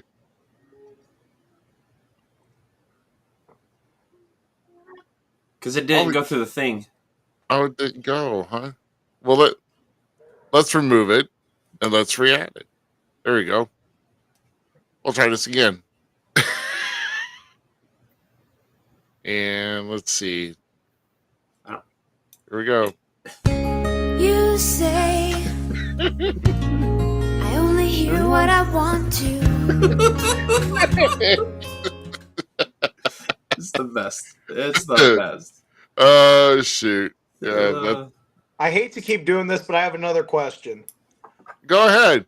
Do you guys think that Dominic Mysterio is the most clowned top star in WWE history? You respect he's the Dominic. top star. Whether we want to acknowledge it or not, he's there, you know. Is he the Logan most Paul clowned gave him guy a in shout out. history? Logan Paul gave him a shout out last night. I love Dominic Mysterio. I love him too. I think he's great at what he does. I'm just saying he gets clowned like fierce. No, it's okay. It's okay. It's okay. I promise. Like, he's awesome. It's okay. Dominic's he's the whole reason I tune in, like him, and I'm really enjoying Miz's face turn right now. Like, we're gonna start opening cans of worms right now that we don't want to open, but like wrestling, I'm loving the stuff that WWE does. I can't wait to see it. I think two others that were up there was Dolph Ziggler and Zack Ryder. What? Every time they get up there, they're clowned down, and it was so bad. I mean, yeah, but I feel like that was more the promotion and less the fans. I'm talking about by the fans. They clown Dominic. Yeah, they make fun of him pretty hard. For the first 2 months of his gimmick, it was Subanic, is what everyone was calling him. That I would hear talk about him. They clowned old boy. It was rough. Oh yeah, that was awesome. They did. Yeah, they did. Oh man, but another thing though, regarding with your experience, because obviously you live in one area, then of course you went down to Tennessee. You know, been there for a while. So kind of talking about some territories you've observed so far. So Midwest territory where you live, and then of course the South. I guess I want to call it the Mid-South, because I always want to call that the Mid-South when you're talking Tennessee and everything down there. So in your opinion, what are some of the differences you've seen after observing those styles in the places you work so far? Do you have a difference between those two? For sure. I kind of touched on it a little bit earlier when I said the line, professional wrestling draws in the South. I don't necessarily know it, and what I mean by that is where I'm at in the Midwest, it kind of seems like wrestlers draw, certain wrestlers do, but the actual concept of, oh, hey, babe, there's wrestling in town, let's go see it, that draws in the South. And, I don't necessarily know why that is. That might just be because back in the territory days in the 80s and 70s, the South ran weekly, whereas, up here in the Midwest, we only ran monthly for the most part for our bigger towns. But, the fans are way more invested, I've noticed, in the South, at least parts of the South that I've been around. Well, they don't have much with indoor plumbing or electricity or cable. I mean, so they have to have something to do. Okay, calm down. These poor Southern folks. You have to use smaller words. You can't use the word plumbing. I think what it is it's the promoting of those promoters down there, though, too. Oh, yeah, for sure. I'm not taking anything away from – there's some incredible promoters down south, guys like Joe Kazana in Knoxville area and Matt at Southern Pride Championship Wrestling. And you got EPW in Mississippi. They're great. They know how to run weekly shows. Guys like Golden Boy Greg Anthony runs Pro Wrestling Mid-South in Tennessee. And Tennessee Championship Wrestling you have down there. They all know how to promote, but I've kind of noticed the fans give the wrestlers a little bit more. I don't know if it's investment or just, professional wrestlers maybe have been the biggest celebrity to a lot of these people their entire life when it comes to wrestling or anything in general. It's, the local football captain and the local wrestlers. And so I've noticed that. And up north, I'm not saying we can't get to that here in the Midwest or here in Iowa. I'm just saying that culture isn't really there yet. And so it's more of an uphill climb, I've noticed. A lot of fans aren't really fans when they're at the wrestling shows up here. They're more people, kind of trying to see what it's like. Oh, do we like this? What is this? It's the only thing to do in a lot of places. And so the culture isn't really there of professional wrestling diehard fans. I don't think so yet. That's the biggest difference I've noticed. And then also the seriousness aspect to the wrestling down south. It's legitimate drama and action and blood and chaos and Western shootout scene wrestling. Whereas up north, it's either very, very athletic guys having very, very athletic matches, or a lot of what I would call modern day indie style, which I'm not attacking that whatsoever. If that's the style you work, that's the style you work. As Dr. Tom says, flavors of ice cream. Just because I like vanilla doesn't mean you can't like chocolate. I'm just saying that it's a little bit of a different culture up here. And I think if a lot of promoters up here took a look at that Southern style, they would be really, really interested to see what that can do for attendance numbers. I think more with that is there's a lot more that you can target down there in the South than you can up north or in the upper Midwest, I think. Well, look at some of the stuff that Cornette and others did, like the one top heel group that Cornette brought in, which was the Gangsters. I mean, they wouldn't be heels like up in New York or elsewhere, but they were in the South, and they were able to get away with it down there. I mean, so there's a lot of stuff that you can do in the South more than you could elsewhere. And in my personal opinion, that attracts the fans and keeps them coming there more, for one. Plus the fact that there's no indoor plumbing or anything, and so they need something to do. I mean, I kind of agree with all you, but if you think of it, all the minds would get together and start working together, and I mean, promoters promoting on their side, you laugh about it all you want, but I'm telling you right now, once it happens, it's gonna come. When you get promoters working on one side to make sure the show is getting promoted exactly the way it needs to be, and then the wrestlers actually doing your promos, actually going out promoting the show too, getting a pack of flyers from that promoter, help out, do what your part. Like you are promoting yourself. Look at this young man right now. Like, okay, I came in through a different direction. You went to down there in Knoxville to the academy. We have SICWs in line and hooked up with Cowboy Bob Orton's academy. There's all these different ways to get into wrestling and stuff. And if he wouldn't just keep doing his point, because he's promoting that academy, telling younger guys to go there if you want really, to knowledge. There's all these beautiful places we get to pull from. And if we can all start working together on that pull and actually delivering that knowledge, even the fans up in the Midwest area, because I agree that the fans in the Midwest, it's either they're just going because it's the weekend kind of thing to do, and there's nothing much else to do, or you find that trickle of actually like, I'm a wrestling fan, boom, like I'm in it. That wants to see potentially if it's a different story, and if we grow together with that, oh man, the Midwest could be banging like it used to be back when the Chase days. I agree with you with the direction that you went with what I thought you were saying. I thought you were saying about like groups working together and everything. No. That's why I laughed. It's like that ain't happening.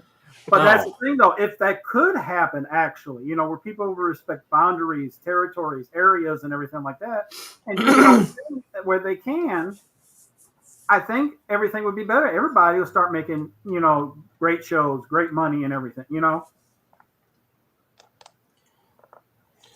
So you were talking about when down there in Knoxville, honestly, there. So we all know that one of the most noble people is the best friend of Marcus Mansfield, WWE Hall of Famer and mayor of Knox County, Glenn Jacobs, Kane.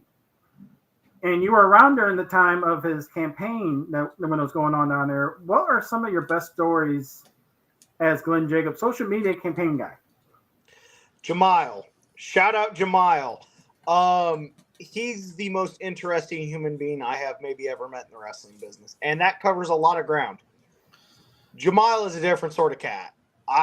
Here's how he got that job with Glenn. He was a furniture store salesman, and Glenn came in there one day campaigning, and Jamal saw him and met him, and then went home and with his two daughters filmed a campaign ad for Glenn and gave it to him. And Glenn fired his social media guy and hired Jamal. that then turned into him being the social media coordinator of the wrestling school. That's a go-getter right there. That's a hustler, if I've ever seen one. He then turns that job as the social media guy into renting out rooms in his house for the wrestlers to stay at without like the school telling him to. It was his idea. He then would make, however much money a month off rent. He's a go-getter. And the first thing I met Jamal, I was in the front of his house. It's called the Banana Tree House because there's 2 banana trees out front. And we're, me and my family are there. They're trying to move me in, whatever. And I'm standing there and I go up, I shake Jamal's hand. Hey, nice to meet you, man. I'm excited, and, we're talking about different things that's going to happen at the school. And, I'm nervous and stuff. And I was like, ooh, that cardio looks rough, just as a joke. And in the front yard, he starts doing a 5x5 drill by himself in the middle of broad daylight on Gap Road.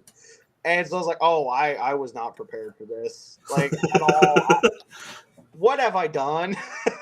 Mom, can I go home, please? But he, how do I say this without getting anybody in trouble? Jamal has an interesting way of keeping tenants there. It isn't like you sign a contract, the 3 months or the full. No, you pay him month to month on PayPal, and you may come home and there may be an extra dude just sleeping in the living room that you don't know. You have no clue who that is. And Jamal would come upstairs and be like, yeah, this is Greg. He'll be sleeping in the laundry room, so kind of try to limit your amount of time you are in the laundry room. Or that's Greg's kitchen bed. Don't bother Greg's kitchen bed. That's his space. And we all respected that sort of thing. And wrestlers that were traveling to Knoxville that were JPWA people in the past would just be there staying sometimes. We wouldn't get any notice about it. But, to kind of go off of a point that you were making earlier, wrestling, when we work together is great. And I will really say that Banana Tree House is a family and the JPWA is a family.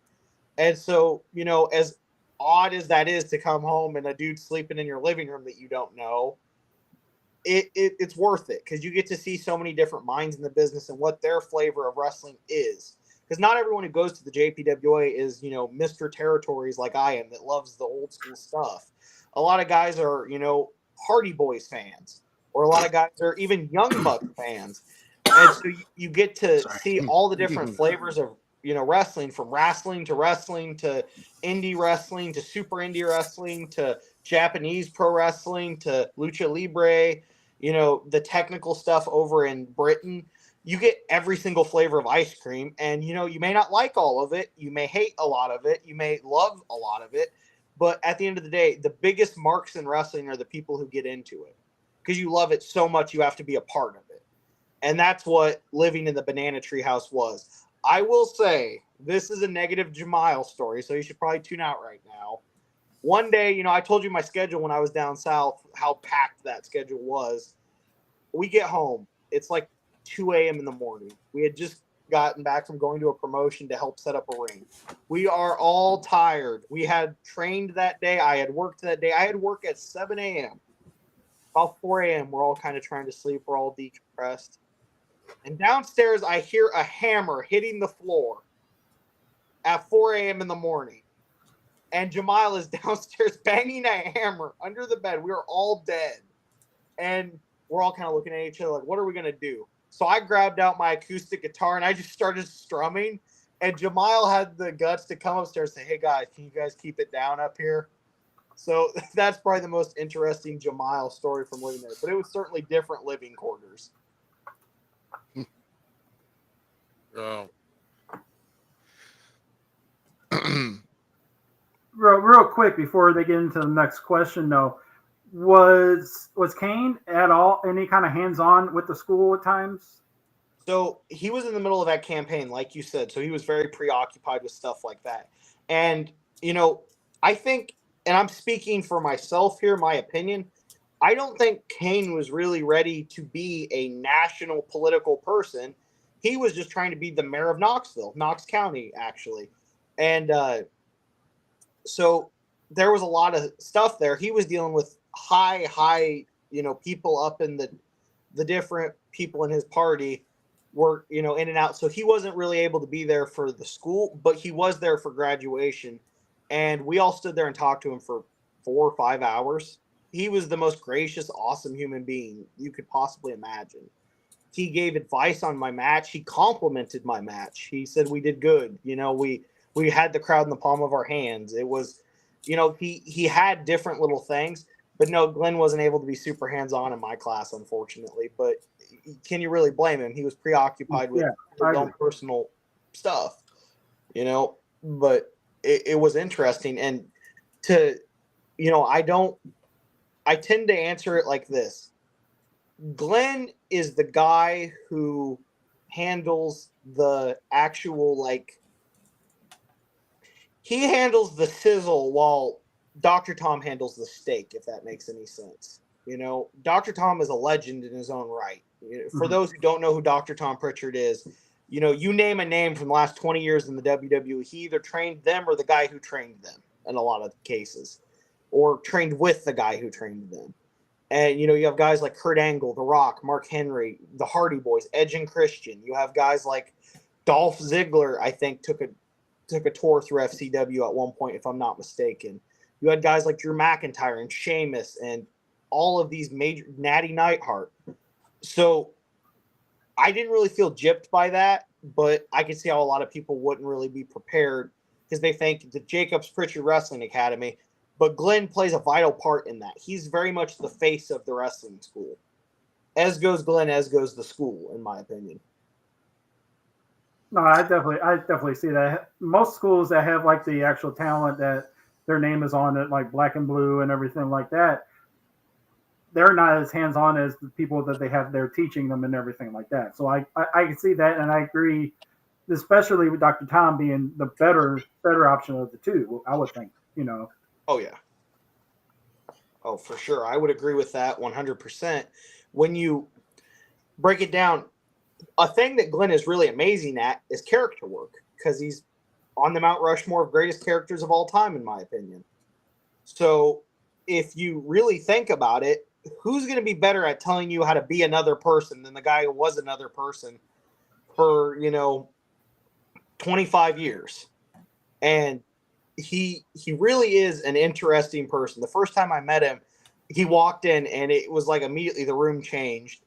And I'm a bit of a smart ass. I have my moments. And I did say, my God, it's got to be Kane.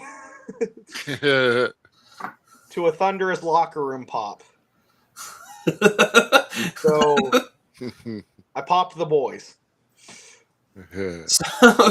Nice. So after graduating and leaving the academy and stuff, did you take any of another guy that left his little area of comfort with WWE back in the day? Cody came out and went to the indie scene and made the list of his bucket list of guys he wants to fight right on. Have you made a bucket list of goals or accomplishments you want to do now in the wrestling since getting that ticket? 100%, yes. Have I physically wrote it down on a piece of paper? Unfortunately, I am from Iowa, and we don't all really know how to read and write. So I kind of hieroglyphed it out on a rock. But yeah, I do have a list of goals. One of the major goals for me is I'd like to win an AIWF title, the Allied Independent Wrestling Federation. I'd like to win one of their belts, whether it be the national title, the world title. I know I'm not there yet, but that's a goal. Whether it's tomorrow or 2 years, 10 years, 20 years down the road, that's a goal. Because I look at, a place like AIWF and I see guys that really want to do something that wrestling vitally needs. That is a direction and a framework for all of independent wrestling to be working towards. And I think that there's huge potential there. So I would love to win titles there. I'd love to have a tag team with another guy somewhat similar to myself. I haven't found that guy, but I would love to be in a tag team with a dude like myself. I've always loved the Terry Gordy Dr. Death tag team, the Miracle Violence connection. I've always thought those dudes were amazing. So I would love to, kind of try my hand in tag team wrestling. because I think the tag team wrestling's a lost art today. It's not as lost as it used to be, but I agree with you on that one. Right. It's making a comeback, but we're not there yet, I don't think, on the indie level, at least. We need to, I think, if professional wrestlers as a whole would take a look back at the stuff from maybe 30, 40 years ago, it's a gold mine. It's every single match you watch that's not like random job guy getting thrown around by Hulk Hogan for 2 minutes, making a personal appearance in tights. You can learn something from. You really can. You can see he did that headlock a little different, and it made him look a little different, so maybe somebody remembered him a little different. So I would like to have a bull rope match in the upcoming year. Cowboy hat isn't just a gimmick. I truly want to embody the old school Stan Hansen's, Dusty Rhodes, Terry Funk. I want to be a guy like Ron Bass. I want to be a guy like Black Bart. I want to be somebody that people bring in as an attraction. I'm not there yet. That doesn't just come overnight. But I would like a chance to be an attraction in the way those guys were on the indie level, at least. I would love, in the next year, I'd love to mix it up with several different guys from the local scene. I'd love to get back in there with Shanky. I would love to get in the ring with a guy like JT Energy. I would love to get in the ring with guys like Supernova out of Rugged Pro Wrestling. That's a really good tag team. There's several different things. I would like to do a studio wrestling show at some point, whether it be on the indie level or whatever else. Studio wrestling is huge to me. I think that's the perfect model for professional wrestling, actually. And I think I have something to offer to that style of professional wrestling. So I'd love the opportunity to do that. I want to go to Canada and wrestle. I want to go to Mexico and wrestle. I want to go to England and wrestle. I want to go to Japan and wrestle because it's flavors of ice cream. And what's the best way to taste ice cream is to go to the place where that ice cream was invented. I like that drive. I like that drive a lot. I want to have a match in Japan that is a Japanese style match. I want to have a match in Britain that is a British style match. I want to even try my hand in Lucha Libre. That isn't all flips. A lot of people forget that some of the best technical wrestlers in the history of the business were luchadors that worked a technical ground-based style. I have something to offer that, and I'd love the chance to put my offering in Lucha Libre. I would love hillbilly. Wait! I want to see a hillbilly luchador now. Make it happen. I mean, one of my favorite luchadors is Lismark Jr., and he was a big guy. Mm-hmm. So, yeah, that's right. I don't think I've actually ever watched any Lismark Jr. I'd love to take a look at his stuff. Lismark Jr. was one of my favorites. Saw him in WCW. I take a look at a lot of luchadors like Blue Demon Jr. and Blue Panther. Those guys can work. They can work. Dr. Wagner. Those guys really, even their lockups are different. And you watch stuff like that. And on the same token, for guys over in Japan, guys like Mitsuharu Misawa and guys like Kenta Kobashi and guys like Kawada and Taue, all those guys are different than guys today in the Japanese style. And I think there's a huge offering there if you look at their tape. And so I would love the chance to have those styles of matches. I want to do a 60-minute Broadway as a 300-pound dude. I want to prove a point. I've went 60 minutes in a ring, not in a match, but in a drill for Dr. Tom, the man in the middle drill. That might as well be a match, except for the whole time you're bumping. There is no rest, if you will. So I want to get in the ring and do that. I want to show that I'm not just a big guy with a cowboy hat on. I want to, I throw a drop kick. I want to be different. I don't want to be, I've heard before, you just want to be Bam Bam of your day. No, I want to be the first Aiden, but I want to be considered up there with guys like Vader and Bam Bam. Guys that really change the way big guys wrestle. Because I see a lot of indie wrestling big guys, and I'm not trying to run down anybody or anything, but a lot of I don't know what it is. It's almost a stereotype, but you turn on a big man match and, there's a lot of dancing and stupid gimmicks and just dumb shit like that. And I see that, and it's an insult to big guys in the wrestling business. And I'm not running down anybody with a dancing gimmick, but I feel like that's almost like the typecast. They want the goofy big guy. I'm not that at all. I can't be that. I'm sorry. That's just not me. You know, I can't be Chris Farley for you folks. I can be myself. I can, you know, I want to be that old school archetype that is dying in professional wrestling. You know, guys like I would love to see a Stan Hansen Vader mixture. I would love to. Oh my God, think of a wrestler like that. Trust me, I've thought about it a lot, and I think that professional wrestling misses a guy like that.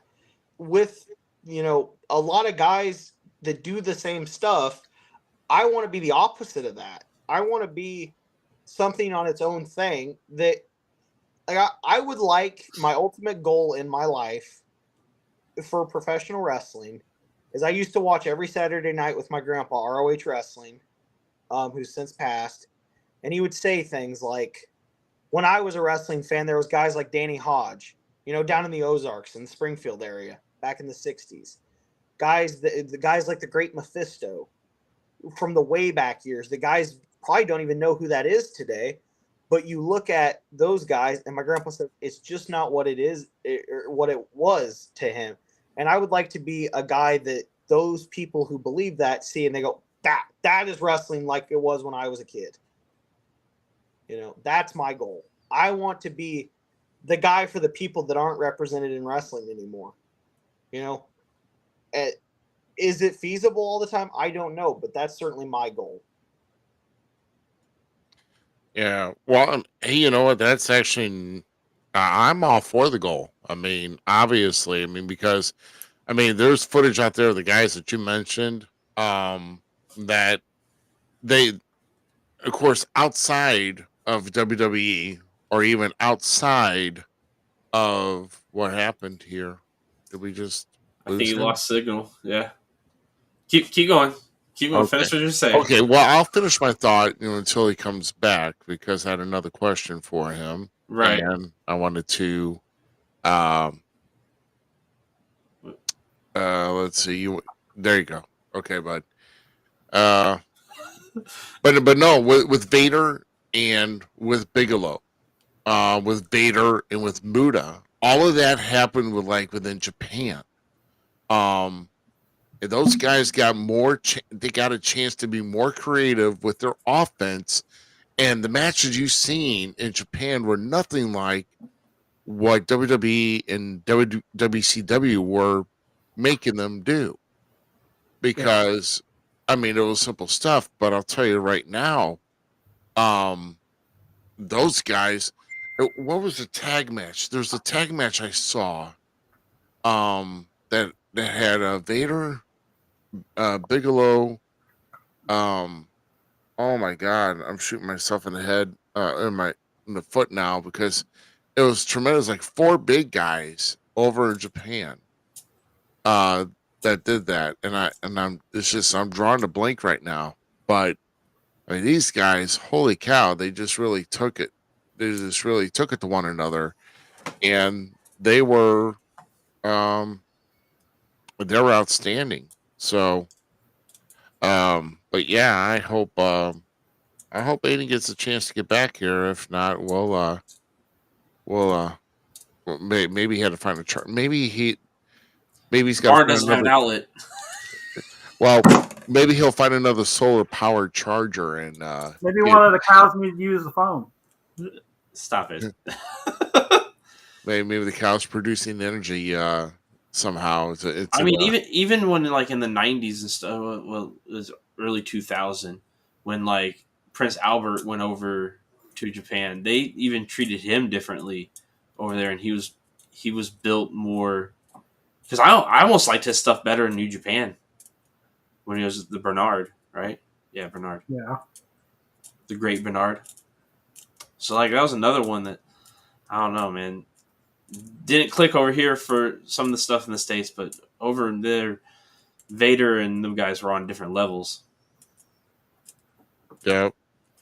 Well, I'll tell you what. Let's see. We'll make sure he's back. I think he's getting himself back in. He just got back into our green room.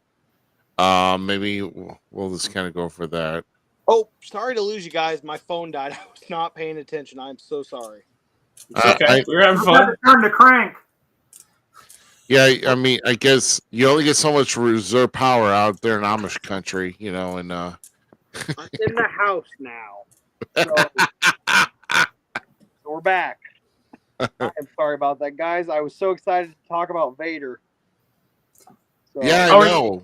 So it kind of helped me out because I was talking a little bit to kind of help fill in for you being gone.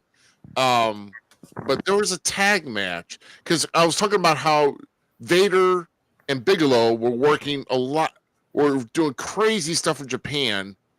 Then when they came over here to the U.S. for WWF or WCW, and then also with Vader and Muda, you know, as Kaijimoto, and then of course, but I'm thinking there was like a tag match between that involved Vader, Bigelow, and like two other big guys, and they were just like killing it, and I just couldn't remember. I think the match you may be referring to, and I could be wrong on this, so don't quote me for sure. But I think the match you might be referring to would be Bam Bam Bigelow and Vader versus Terry Bam Bam Gordy and Dr. Death Steve Williams, the Miracle Violence connection. I think that might be the match. That could have been it. And that would be an example. And that's a crazy archetype that I don't see in Japanese wrestling much anymore, is the big guys that were, you know, the big American shit kickers like those. And that's an amazing... Oh, my God. Those, you know, Bam Bam and Vader as a team, I've always loved those guys. I would have loved to have seen them versus the Road Warriors. Oh, my God. I would imagine there's got to be some type of footage because the Road Warriors went over to Japan a lot, too. See the one when you bring up Vader and Bam Bam, I'm like looking at their tag team matches right now. The one that always comes to my mind is them versus the Steiner brothers. But I was a huge fan of the Steiners too. Yeah, yeah, Steiners when they got together. Yeah, for the first 3. Yeah, even when they, they had a really good run. And yeah, no, but there's something about Japan that just brings out the big out of the guys that were big here in the U.S. and they really tore it up, like seeing Hogan actually doing technical wrestling. Oh yeah, just and then even with like one of my favorite matches of Hogan doing over the Japan was against Stan Hansen. I mean, those guys, those guys really threw it. They were throwing soup bowls at each other, man. They were just pounding the dog crap out of each other. I mean, holy crap, man. What the one Japanese guy that passed away just recently? Inoki? Yes. Inoki? Hogan versus Inoki was an amazing match too. Yeah. No, that was. That match was awesome. So, yeah, Hogan was lame in the United States. He was more of a pop culture, but I'm joking. Yeah, but you make a point though, because Hogan was used more for pop culture in the U.S., but then if he really wanted to get his really challenge inside the ring, going overseas to Japan was the answer, and that was the answer for a lot of guys back in the day. A lot of people don't realize this, but Andre was a huge heel in Japan, like a massive. Oh yeah. But that dude was Godzilla, King Kong, everything wrapped into one. All those old monster movies you see. Godzilla. And people people don't understand that because we got babyface Andre or old heel Andre. And I love that run of old heel Andre, but the Andre that could do like a drop kick or could do some crazy stuff in Japan as a heel was nuts to see. That tape is incredible. How to work as a big guy heel. Andre is the greatest example of that in Japan, I think. His match with Stan Hansen, and I think it was 83, was nuts. One of the first times Andre had ever really been slammed to that audience.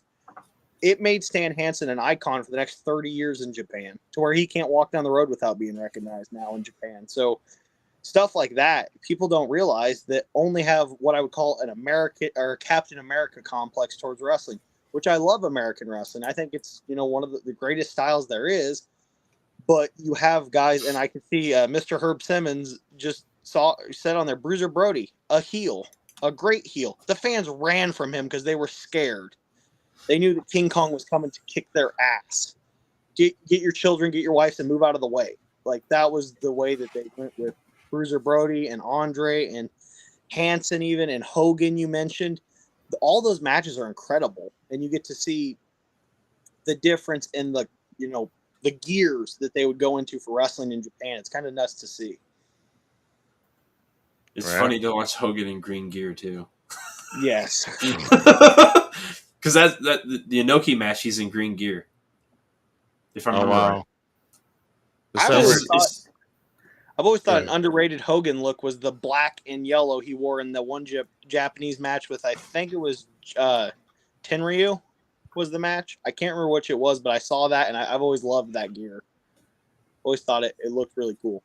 I wonder if that green gear was where we got when we were talking about the sale of WWE, and somebody made a Saudi Mania gear out of that. I wonder if we're going to get Randy Macho Man Savage back as Bonesaw with Saudi Arabia Mania. I would love that. Macho Man's one of my favorites. Oh, yeah. Come on. No, Bonesaw, Spider-Man, people. Come on. Yeah. But, but as for me, me personally, I'm always going to be an advocate for old school. Old school is the best school. It's the true school. It's the only school that rules. So that's my moniker. That's my full moniker. If I can remember that again tomorrow, I'm going to be blessed, and I'll have money coming my way. But when it comes to professional wrestling, though, kind of tell us, at least in your own words, working old school gets over today. How does working old school get over today as it did it's the same today as it did years ago? And what parts about it that gets the fans most excited about it? So again, you're speaking to a guy who has like less than a year of experience total. But what I've noticed about old school wrestling is the more you give the fans to care about, the more they'll care about. So, and I think old school wrestling does that about the best. What I mean by that is, like I said, we worked the lockup for 5 minutes at that Bob Evans seminar. But what that taught me was how to make the lockup matter. When you make the little things matter, like MJF is the best wrestler in the world at that today. There is not a wrestler in the world better than MJF. He got a double clothesline as the most over move in wrestling. Guys are out there killing themselves. That's true. Every single week on that program. We see John Moxley get dropped on the crown of his head. We see guys go through tables and break their arms and damn near take a chainsaw to a baby. But MJF got a double clothesline over. And I think that, I keep using this word, but I think that's a case study for professional wrestling. I think when you look at that, I'll ask anyone who's ever worked a match that may be watching or is in the actual podcast, would you rather give a double clothesline or give a dive? Double clothesline. Yeah. Double clothesline. That's Which me. would you rather take? A double clothesline or a dive? Double clothesline. So still the same. Anything but a chop. Which got a better pop? A double clothesline or that dive that we can't remember? Double clothesline. I think that if we looked at that and quit being, and I'm not bashing anybody that wrestles a different style. Again, I keep saying that. But when you look at it, I would rather personally take and give a double clothesline. I would rather personally work a 5-minute lockup and have the fans on their feet. I would rather do things differently that entertain the fans, that don't kill each other and don't kill yourself, so that we can all walk around at maybe age 40. That would be the goal, I think. And that's why I think old school wrestling is so vital for professional wrestling. You're also not going to get any more rich stories than you would out of old school wrestling. Like, we all to this day remember the Hulk Hogan Andre story, right? We all know exactly what that was. We know what that story is. Well, that was the match, but I mean rather the actual story of the the storyline itself. We saw Andre, who was the beloved number one guy who could never be number one because you can't give the Giant the title because who's going to beat him for it, face the guy who is now the number one guy and the champion. it was a great story. And then you got to see him, team up with the devil himself, Bobby Heenan, who everyone hated, who again was another example of an old school guy making everything mean more. And you have these amazing runs with all, you have the Paul Orndorff story with Hogan. All these stories I can remember off the top of my head, and I can almost give a detailed, like if I was to write down a 500-word essay, I could probably do that on all those storylines. I can't very well say I could do that for many storylines today. And that's not me bashing today's wrestlers. That's me bashing today's bookers and promoters and writers and goofs in the head offices of places. And I think that if we took a more simplistic approach to professional wrestling, like a lot of really great promotions do, you have the opportunity to do more in professional wrestling by doing less and saving guys years of arthritis and saving guys years of pain and saving the fans bad matches. Because when guys go to do too much, they do nothing. And then when they're doing nothing, the fans boo. And they call it boring. So that's just my opinion. I've always made the joke, I don't ever want to hear "this is awesome" if I'm the heel.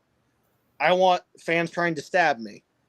If I'm the baby face, I don't want to hear "this is awesome" when I'm getting my face kicked in. Because I'm getting my face kicked in. And they're supposed to love me. That's not awesome. Like if someone walked up to your brother and started kicking him in the face, are you going to stand there and chant "this is awesome"? Or are you going to be like, "Oh shit, my brother's getting his face kicked in"? And now we all, I'm sure somebody has a brother in the group chat, or in the live chat here that's thinking, no, I would absolutely love to see my brother get his face kicked in. But probably bad example. No, I agree, and I agree that MJF is also one of, I think he's one of the best young guys, because he still is a young guy, technically speaking, with his age and stuff, but utilizing that old school mentality of how to be a character in a heel, because everything he's doing right now, I'm on point for. Like, the guy is awesome, and I can't believe he got over a kangaroo kick. Like, get out of here. Got a kangaroo kick. I like the way he sets up for it too. Oh, it's great, dude. It's great. It's amazing, but it is the goofiest thing I've ever seen. It's great. MJF is amazing, and more people need to have that less is more mentality, and that goes, top to bottom,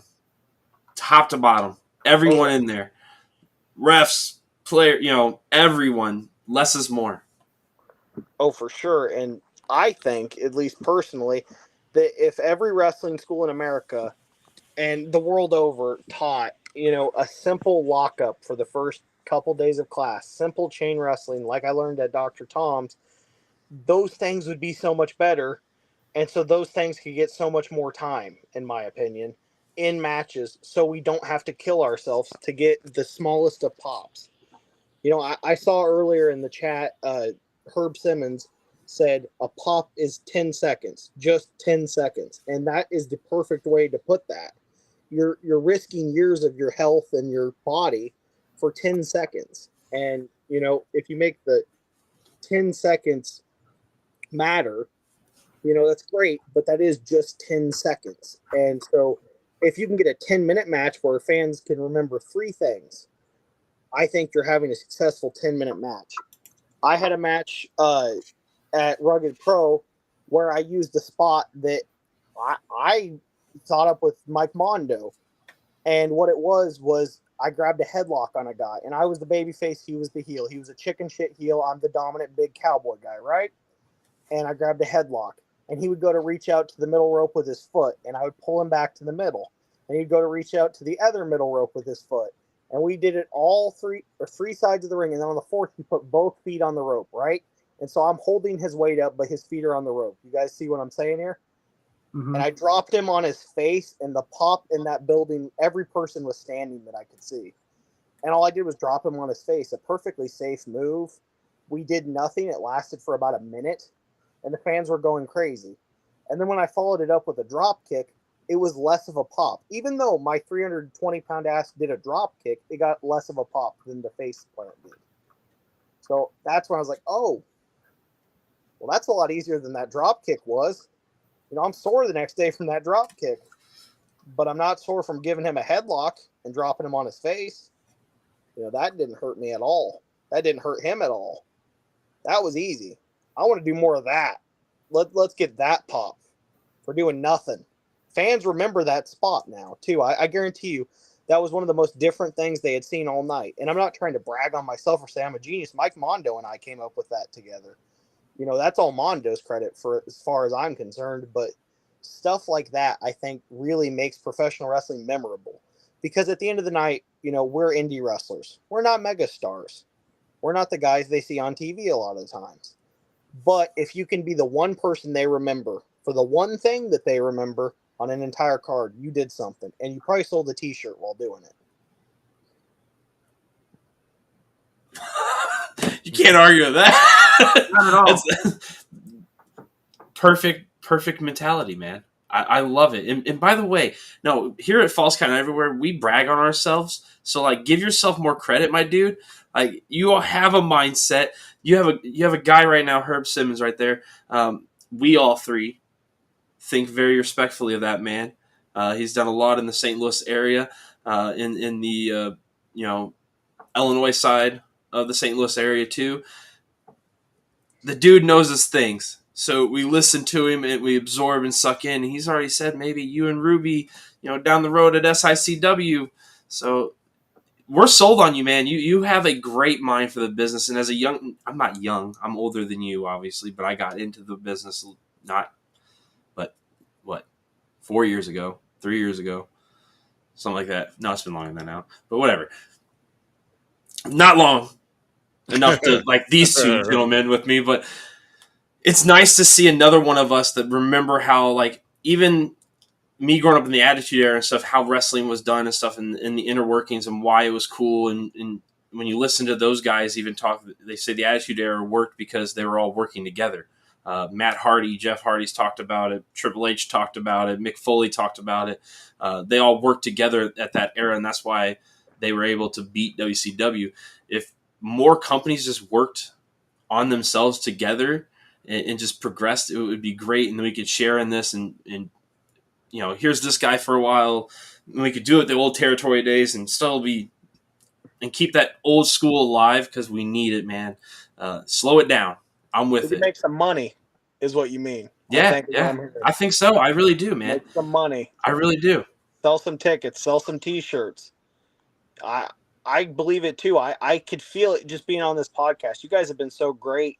And I could feel the love for actual professional wrestling on this podcast. We may not all agree about who the best professional wrestlers in the world are, but we all love professional wrestling. Mm-hmm. It's all our thing. Wait, we do have, I have one more question left. Okay, so we brought up the Hardy Boys a couple times, and I'm not. Matt Hardy's the better Hardy for me. Jeff Hardy's really? No! Take him off. I'm already done with him. Herbie, we can't use him. Can't use him. Matt Hardy, his greatest job in the tag team was he's the mind, bro. Yeah. No, he is the mind of that group. I don't care what anyone says. If you're looking at my love of professional, no. Okay, go ahead. I was gonna say, I know Matt's greatest job being the bailiff and having the bailiff card. We're not. But no, I truly believe. Okay, so I look at it this way between those two, and because what I love about wrestling is the mindset like Mr. Herb Simmons has. I want to tell stories. I want to help tell stories. I see things about wrestling differently. I don't want to be like you. I don't want to be the guy throwing clotheslines and stuff. I like my body. And also, I'm gonna hinder some words that Ron Powers told me a long time ago. Don't get into this business. So I'm not gonna get in there to get beaten up. but I like to listen and learn and read about the booking side of it and slowing things down and doing things for purpose reason is so beautiful, and seeing young minds like ours that are still wanting to see that old school bring in the new school too and mix it, and it's awesome, dude. I can't wait to see what you do. Yeah. Likewise, man. The problem is in professional wrestling, in my opinion, and again, less than 2 years, don't take anything I say seriously. The minds in the wrestling business have been put in the back seat for so long. The actual minds in the wrestling business, people who understand the wrestling business, don't get to run the wrestling business for the most part. It's the guys who don't understand the wrestling business. That, and I'm not a sports entertainment versus pro wrestling fella, but I do think there's something to be said when you have minds in the business that are running the business, which I think we're starting to get back to. The business is better. And so, like you said, you were excited to see where I go. The same thing for all three of you guys, and many of the people in the chat, like Herb Simmons, like you had mentioned, who is a legend in the promoting world. I had heard his name before I'd even got back to the Midwest. Like, that's a big deal that your name carries weight in different parts of the country on the indie level. Minds like that need to be running professional wrestling. Minds like Mike Mondo, minds like Dr. Tom, minds like Brutal Bob, minds like Tim Hughes, minds like you gentlemen need to be involved in the professional wrestling business and leading the professional wrestling business forward to where we can go backwards, if that makes any sense, to a more old school style where guys don't get hurt, where guys don't and again, I'm not bashing other styles of wrestling, but I will bash a style of wrestling. You see certain guys do things that's just absurd with their health, and it's just terrifying to see some of the stuff guys have done when it comes to ultra violence. Stuff like that is going to get somebody sued and hurt badly. Some of that stuff you see, and that type of thing. I would like to go back to where, gimmick matches are gimmick matches, not matches filled with gimmicks, if that makes any sense. That's just my belief moving forward. But again, less than 2 years, I don't know shit. No, sir. We know more than we think. Like, trust me, we know more than we think. If you're perceptive, you do, yes. And the rest. Hey, just you keep that right there for a minute, buddy. Take a screenshot of that for a minute. I will real quick. Hold on here. I got you. Just text it to me, my man. I would love to Herb Simmons. You'll be getting a call. Can't wait. Thank you. That means a lot. Thank you. Yeah, Herb's a good one. So I'm not a fan of the big rednecks anyway, but if there's a chance to see you beat on Ruby, I'm all for that. So what are you talking about? He's giving me 5 double clotheslines all by himself, and I'm getting a foot on my chest. It's not a close. It's not a double clothesline. It's just a double chin. Oh, quit it! Hey, if I didn't have this beard, I would look like the fat kid off of Goonies. I'd have to truffle shuffle my way onto the podcast. So, I have been told that without a beard, I love it. Oh my God, no! Somewhat reminiscent of a fat, out of shape version of the fat kid from Goonies, or Stand By Me. So yeah, apparently I look like Jerry O'Connell. So, oh my God! I don't know how, but I guess I like this kid. Fat guy and they typecast me. No, I ain't dancing. No, I ain't dancing. That's great. That's a T-shirt. I ain't dancing. That is now a T-shirt. That will be on my website before the end of the year. Gentlemen, I promise you. And you guys will all be getting sent one. Send me sizes. I ain't dancing. I ain't dancing. I'm a big guy too, so I'm like a 280 guy. So I feel it. Wow. I got 2 left feet, and neither of them work. Oh man. Hey, if I can make money not giving people to give me money to keep my clothes on, I'll dance. I don't care. Well, nobody's going, what? Stop talking. GQ, I got what you were saying there, and 100% I would pay you good money to keep your clothes on. Everybody else is watching, and I've made money that way. So, You've made money threatening to take your clothes off. You know, It's like a neon bright light way. You guys want to hear a redneck Iowa story? Yeah. You know what? Redneck Iowa story. Since I know somebody from Iowa, that's fine. So I saw earlier a comment from two little buddies of mine from down in the Missouri area from the church camp I run or help run. Layson and Kaysen. You guys get out of the chat or I'm going to be mad. There is a woman in my hometown who runs down the street completely naked on meth. Iowa. Hold on. Hold on. We're not there yet. We're getting there, but we're not there.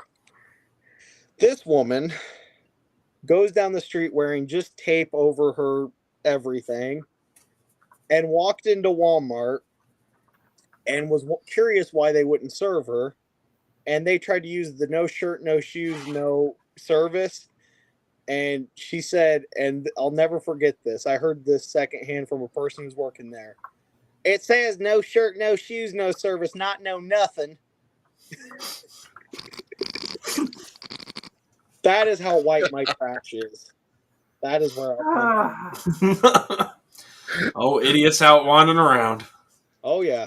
They're getting up to their cracktivities. They're getting up to their cracktivities. And that is their right as Americans. And I'm all here for it. If you want to do that, you know, stay away from me. Stay away from anyone who looks like me. Stay away from my neighbor. Stay away from my neighbor's dog. Stay away from my neighbor's dog's dog. But if you want to do that in the privacy of your own Walmart, I will say that is your right as an American. And it's the most interesting thing you're going to see at a Walmart. So, I mean, do your thing. Do your thing. Yeah, I nearly ran her over one day on accident. I was coming home from work and she was sleeping on the road, which I still, again, that's her right. But I come from a really, really nice area. Dr. Tom asked me what part of Iowa I was from, and I responded, the meth part. And he goes, Southeastern? And I go, yes, that part. Because his dad's from Iowa. So, yes. Yes, I am from the part of Iowa where we have a set of teeth amongst us, and I think they're mine. And yeah, we have an interesting group, but I love them. I love them all. I love them all equally. There's a lot of clean houses in. I like how we go from talking about wrestling to talking about Iowa, and if Clint watches this, I'm gonna hate it so much. Because is he an Iowa fella? My dude. Okay, so we're gonna get off topic real quick. One of my best friends that Ruby and I play golf with lives in Iowa, Des Moines, Iowa, to be exact. Okay, and this man gives us more Iowa facts than I can stomach. And I've known this man forever, but he loves Iowa, and I love that you love Iowa. So it must be just an Iowa thing. You guys just love nothing. Hey. We have the butter cow at the state fair. Stop it. Butter cow. And we vote first. So we have two things. And now I here's an interesting Iowa fact. No. I come from a town of 5,000 people. I actually come from a town of 300, but the closest town where I was at most of my life, 5,000. We put out more narcotics than Des Moines, which has 190,000.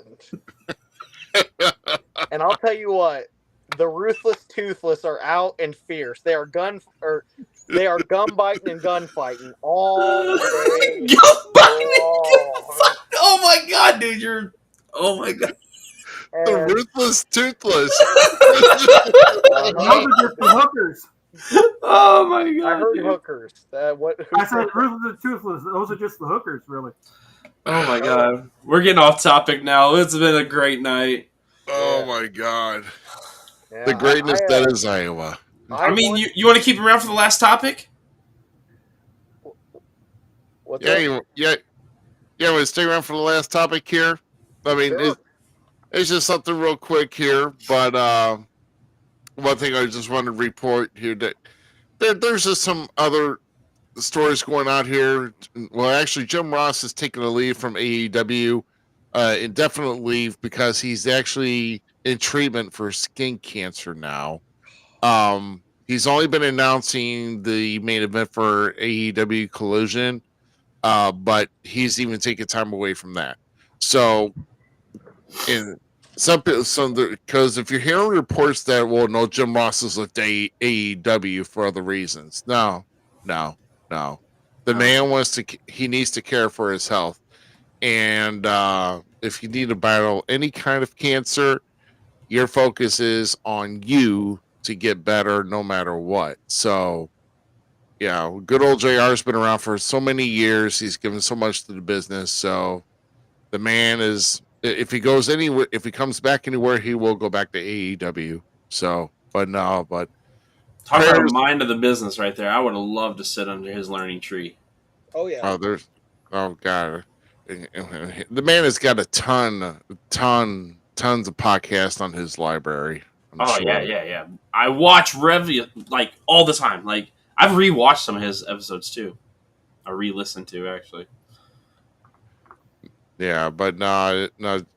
Well, but Jim Ross is a real good mind. But just wanted to just throw that out there. He's only leaving AEW to care for his health. If he does come back to wrestling, he's going back to AEW. So don't worry about that. He's definitely not going to take a full time gig in anywhere else. So that's where he's at. But no, Jim Ross, one of the great play callers in our business, in our business's history. I mean, ranks up there with Gordon Soley, ranks up there with around this area for me, be Larry Matisic, of course, Joe, like you go back to Joe Garagiola back in the Chase days. But no, I mean, a lot of good play calling, good teams, and guys back in the day. So no, but Jim Ross, hopefully, he'll get better soon, and he'll get back. So that's all the take I had. Any thoughts on Jim Ross? In my opinion, the greatest play-by-play guy of all time, and I hate to say it, but cancer's a bitch. It's really, we all know somebody, I'm sure, who's been affected or been affected personally.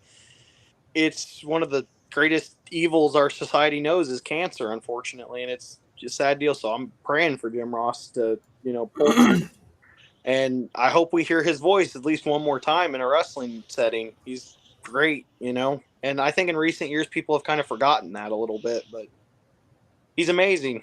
He's the greatest. Yeah, one of the top guys for me. Yeah, he's definitely one of my top guys. That's for certain. Battling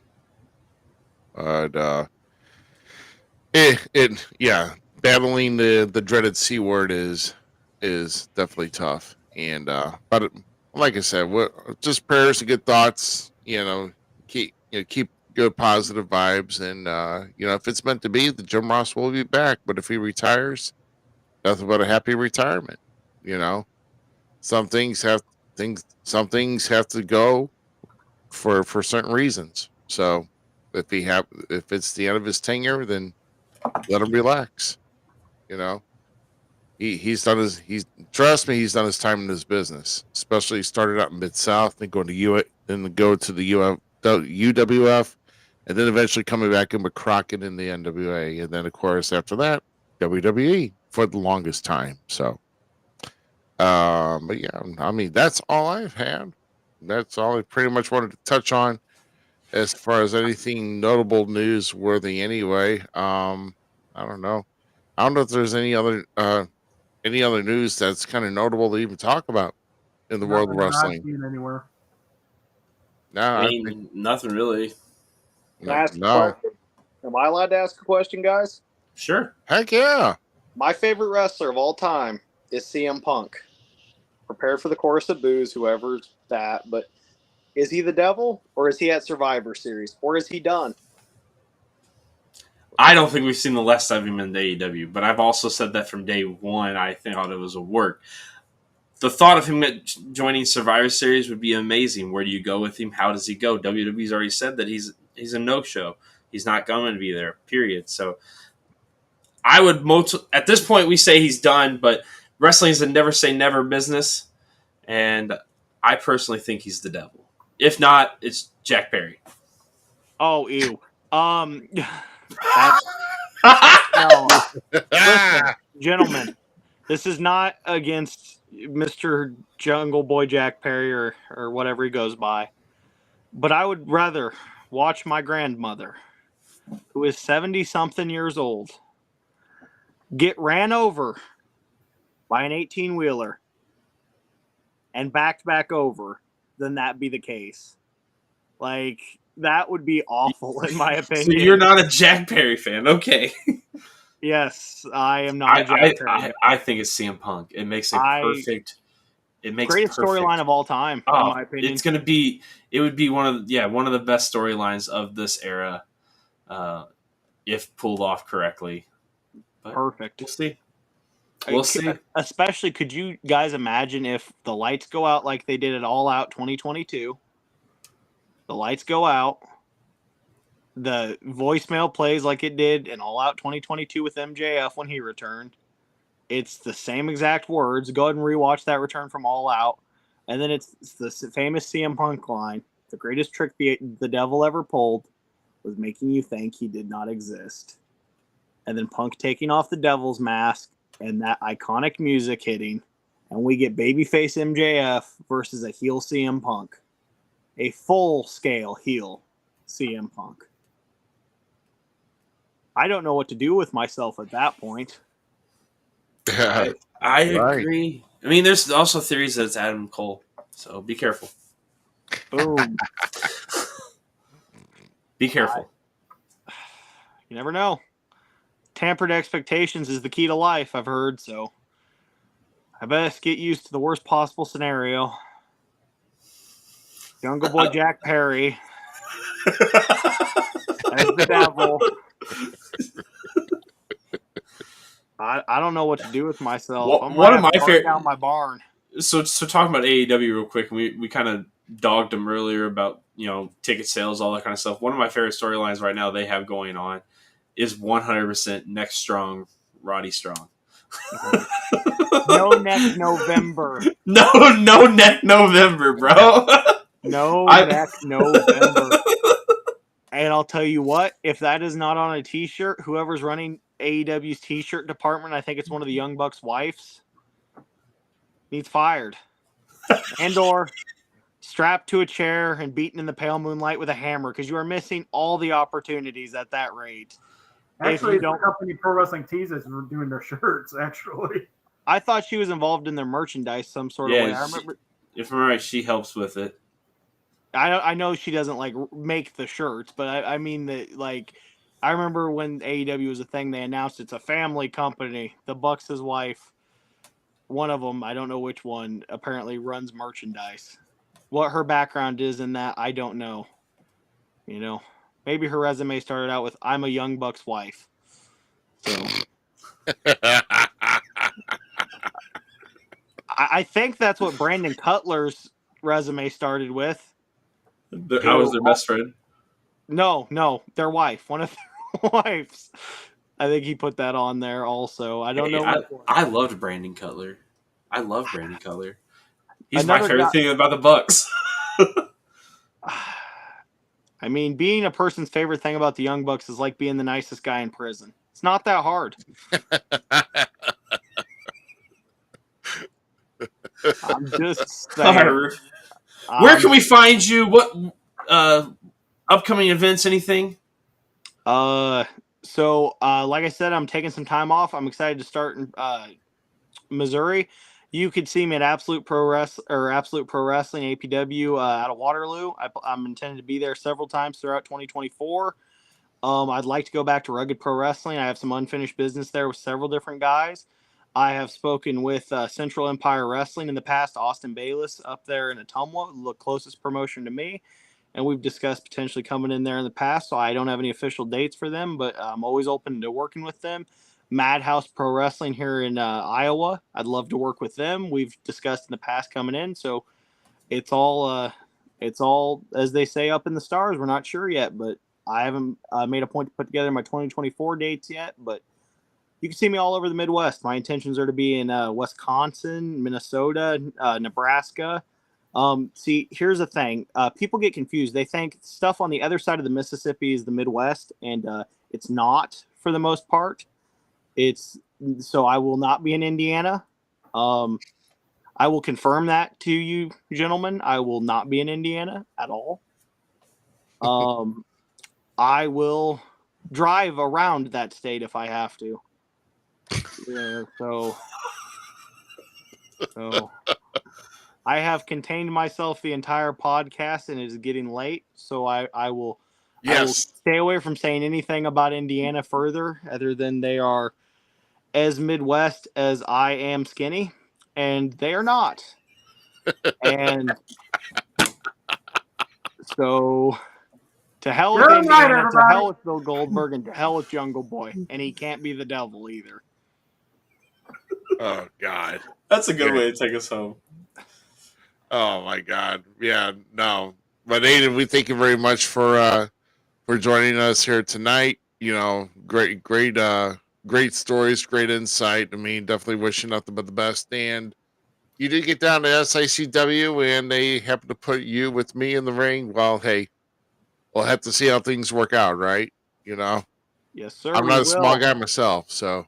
On any given night, they say. I know where his injuries are. I can give you advice. Yeah. Perfect. I would love a detailed list. I could pull the old Anderson method, pick out a body part, and work it the whole match. You know, you never know. I might put you in my finish. You never know what that is. The spinning toe hold, because I'm that old school. Oh my gosh. And for GQ, you need a diagram to find the good parts. So that's that's how beat up he is. So there you go, buddy. Ching. So brutal. Oh, that's funny. I'm gonna part with this. Hold my drink, bitch. Right here. I'm Rick James, bitch. Enjoy yourself. Thank you, Aiden. I appreciate you being here, guys. We will be here next week. Here we do have a guest lined up. Just stay tuned to our Facebook page and you'll know who it is. I think by next Thursday we will have that announcement. But for GQ and the Gem City Miles, Zmiz, I am Rough Cut Rick Ruby. Thank you guys for tuning in to tonight's episode. And make sure you tune in. Make sure you follow us on all of our pages. And we'll see you back here next Sunday at the same time, same day. And have a good night. And we have a great week. We'll see you later. Peace. We thank everybody for tuning in to tonight's episode of the Falls Count Everywhere podcast. Don't forget our friends at the following: Keeping It Cool with Tyler Cooley, the Searcher and Hide podcast, and We Talk Wrestling. The Falls Count Everywhere podcast is an LTX Enterprises production.